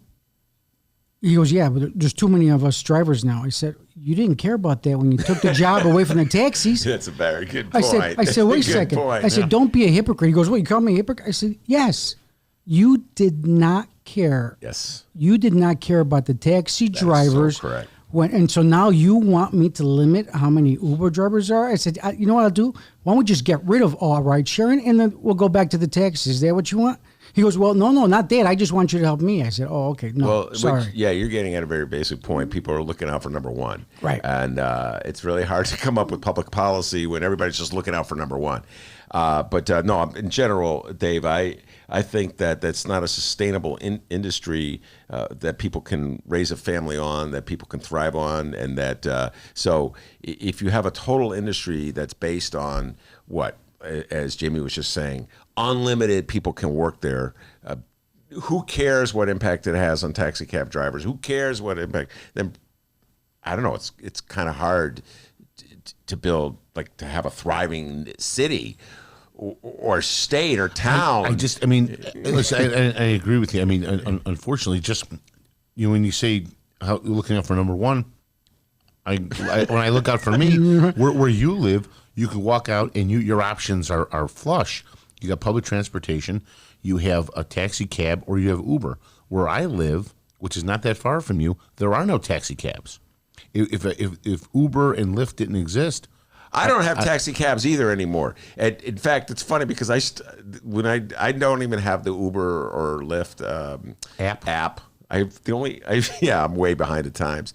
So I've never taken an Uber or a Lyft on my own. I've been in an Uber or Lyft with friends, but I've never taken it on my own. So I use cabs. Like when I come from the doctors, I have to get here. I'm looking for a cab. There's never any cabs anymore. I just took a cab here. It was. Right, I got the Green Line at Morgan, and instead of walking, I'm a chubby guy. Yeah. I took a cab. It was worth the $6. I was working the graveyard shift when I was doing Uber. You know, when you let's say I end up in Englewood, it started pinging there because there's no one there. Yeah. And I hear some of the Uber guys, they drop someone off there, then they turn it off and they come out. I've seen that happen. I said, no. I said, listen, if they want to steal my 2001 Chevy van, go ahead. I said, go ahead. But take it. But I all right, let's shift to has helped out those areas that there's no taxis. Well, that's a whole other issue. You're absolutely correct. I remember writing about that one in the Reader many years ago. All right, let's talk about national politics. The last time you gentlemen were in, you were saying you were leaning, as I recall, toward Joe Biden. That was my memory. It's been a while. Has anything changed? You got to watch the debates. You've seen things unfold. Where's your head at right now in the Democratic primary? I wish I would have done my homework on this. I've been, in the interest of full disclosure, there's a state Senate race that's going on where I live with a guy that comes on your show a lot. Martwick? Rob Martwick. Was just in the show last week. Yeah, and I'm heavily invested in that race, and that's what I've been, concentrating on 24/7. But I got to tell you, I still like Uncle Joe, but listen, I like Uncle Joe, but I don't think anyone else is. You know, I mean, Is he going to get people that we all need to come out and vote? Yeah. Is he going to get them jazzed up? Probably not. Oh, my God. Yeah. If Uncle Joe is losing Dave Feller's vote, he's in trouble. Yeah, you were the one guy that came on our show and said he would for Biden. Yeah. I still listen. I still like Uncle Joe. And my niece loves him. Yeah, I a certain age. I like Mayor Pete. But just imagine... just imagine the debate between him and Trump. I mean, there's going to be a lot of people that are going to be like, they'll tune in for the entertainment value, but most people, I think, not most people, some people, a sizable chunk of the Democratic primary electorate are going to be like, click, they're going to be like, eh. Do you know what I feel like? I feel like I can't even watch. There's just too many people. I'm wasting my brain cells until someone actually, there is someone clear. It just if fake. I have school. I have this. I got the state rep race. I got the state senator. I got all this other stuff. And I'm thinking to myself, how much energy do I even want to spend on this early presidential race that there's no one that clear? I mean, it's making me. So you're holding off until we're down to one, and you're going to support that one. Not that one, but I think it gets once there's here. At this moment, everything is so spread out. There's just, I don't think anything's going on. There's not one person that's going to. It just stands out. And I think the strange thing that's going to happen is, as we get closer to that, and some of those candidates are going to face the realization that I got to do something here, then they're going to start seeing wacky stuff in order to say, well, this will propel me out of that pack, you know? Yeah. And what that goofy stuff is, we can only guess. It'll probably be stuff I like. If it's wacky, it'll be probably something. But, all right. but we can't, if you go in thinking, I'm going to out wacky Trump, you can't do that. How about him going to New Mexico? I thought that. Oh, what did you think about? We talked about that at length yesterday. I got to, I said, it's unreal. It's just unreal. Who, Trump? No, it's not. Trump? It's just, but what people don't realize, I said, there is a large population, unfortunately, of our country that think the way he does. You know, in certain areas, you know, it just happens. And I think to myself, you know, you don't have to go all the way to New Mexico. There's a lot of people out where I live that think the way he does. Well, no, when Trump went to New Mexico, I think it was Monday, I've lost track of time, he gave a speech, and he was saying that this was going to be his speech where he began the initiative to win over Latino voters, Hispanic voters. And he went on these diatribes about people coming in from the southern border and they're criminals, et cetera. The same old. And his attitude was, this is what I got to say. This is going to win over Hispanic voters. And go ahead, Jaime. So I'm going to tell you something. The Latinos there is a portion in New Mexico, by the borders. They don't want those Latinos over here because they don't even consider themselves like Mexico. There is a portion of there saying that they're probably with them. Hey, they're coming over here and they're taking all our stuff. I mean, I in my district, Mauricio, he's like saying they got to stop coming over. He goes, you know, I had to pay for my daughter's education. I mean, it's crazy. I said, but if they think that here in Irving Park, Albany Park, you imagine what they think in at Texas? Ground Zero, yeah. In Texas? Yeah. Well, that's the old theory. I've heard this in land zoning disputes for many years when I used to write about these things all the time. Follow me on this, Dave Feller, Jamie. So there'd be a development that would take a beautiful tract of land and turn it into a housing complex of some sorts. And then 5 years later, some other developer would come up with a plan down the road where there's a meadow, let's say, to put in another housing complex. The people who live in the first complex will be up in arms at the zoning meeting saying, don't put that other complex, it'll destroy the meadow. Right. But they're living in an old meadow. So it's like, okay, I got here, lock the gate now. That's what happened to Burnett recently. Walter Burnett, the alderman? It just happened to him. Yeah. Well, I tell you, even closer to us, there's a development at Six Corners, the Point, that is used to be an old bank building. Now it's a hole in the ground over Bank there. of America. Yeah, the Bank of America building. And by my house, there's a vacant lot that the alderman there wanted to build a storage facility, and then give the developer $3.5 million worth of TIF You money. talking about John Arena? Well, there was mine was Villegas is the alderman by me. So the developer wants $3.5 million worth of TIF money to build a storage facility.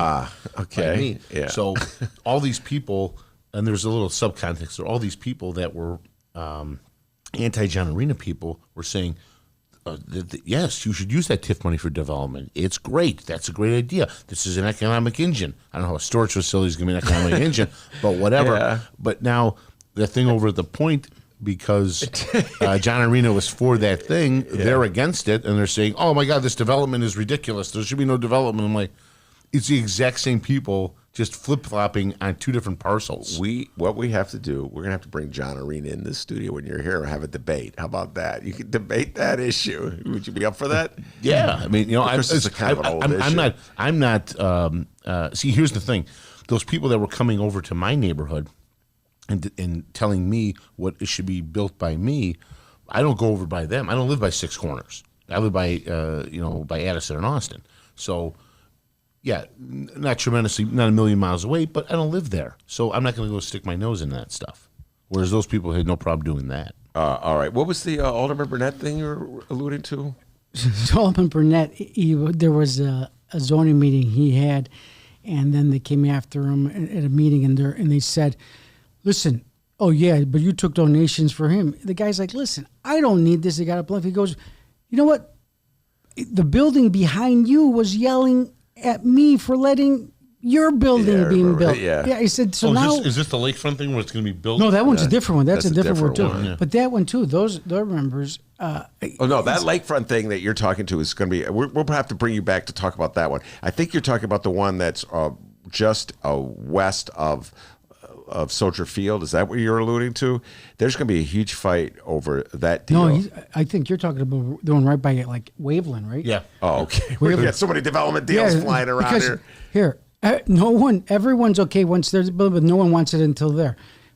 Light is not a right. People don't know that. Light is not a right. Here's the lake. Here's the building. Empty lot. They're building a building right here in front of these people, and they're paying a lot of money now. Donald Trump did that in New York City years ago. I remember this, reading about it when I was visiting New York, visiting my relatives who lived in New York.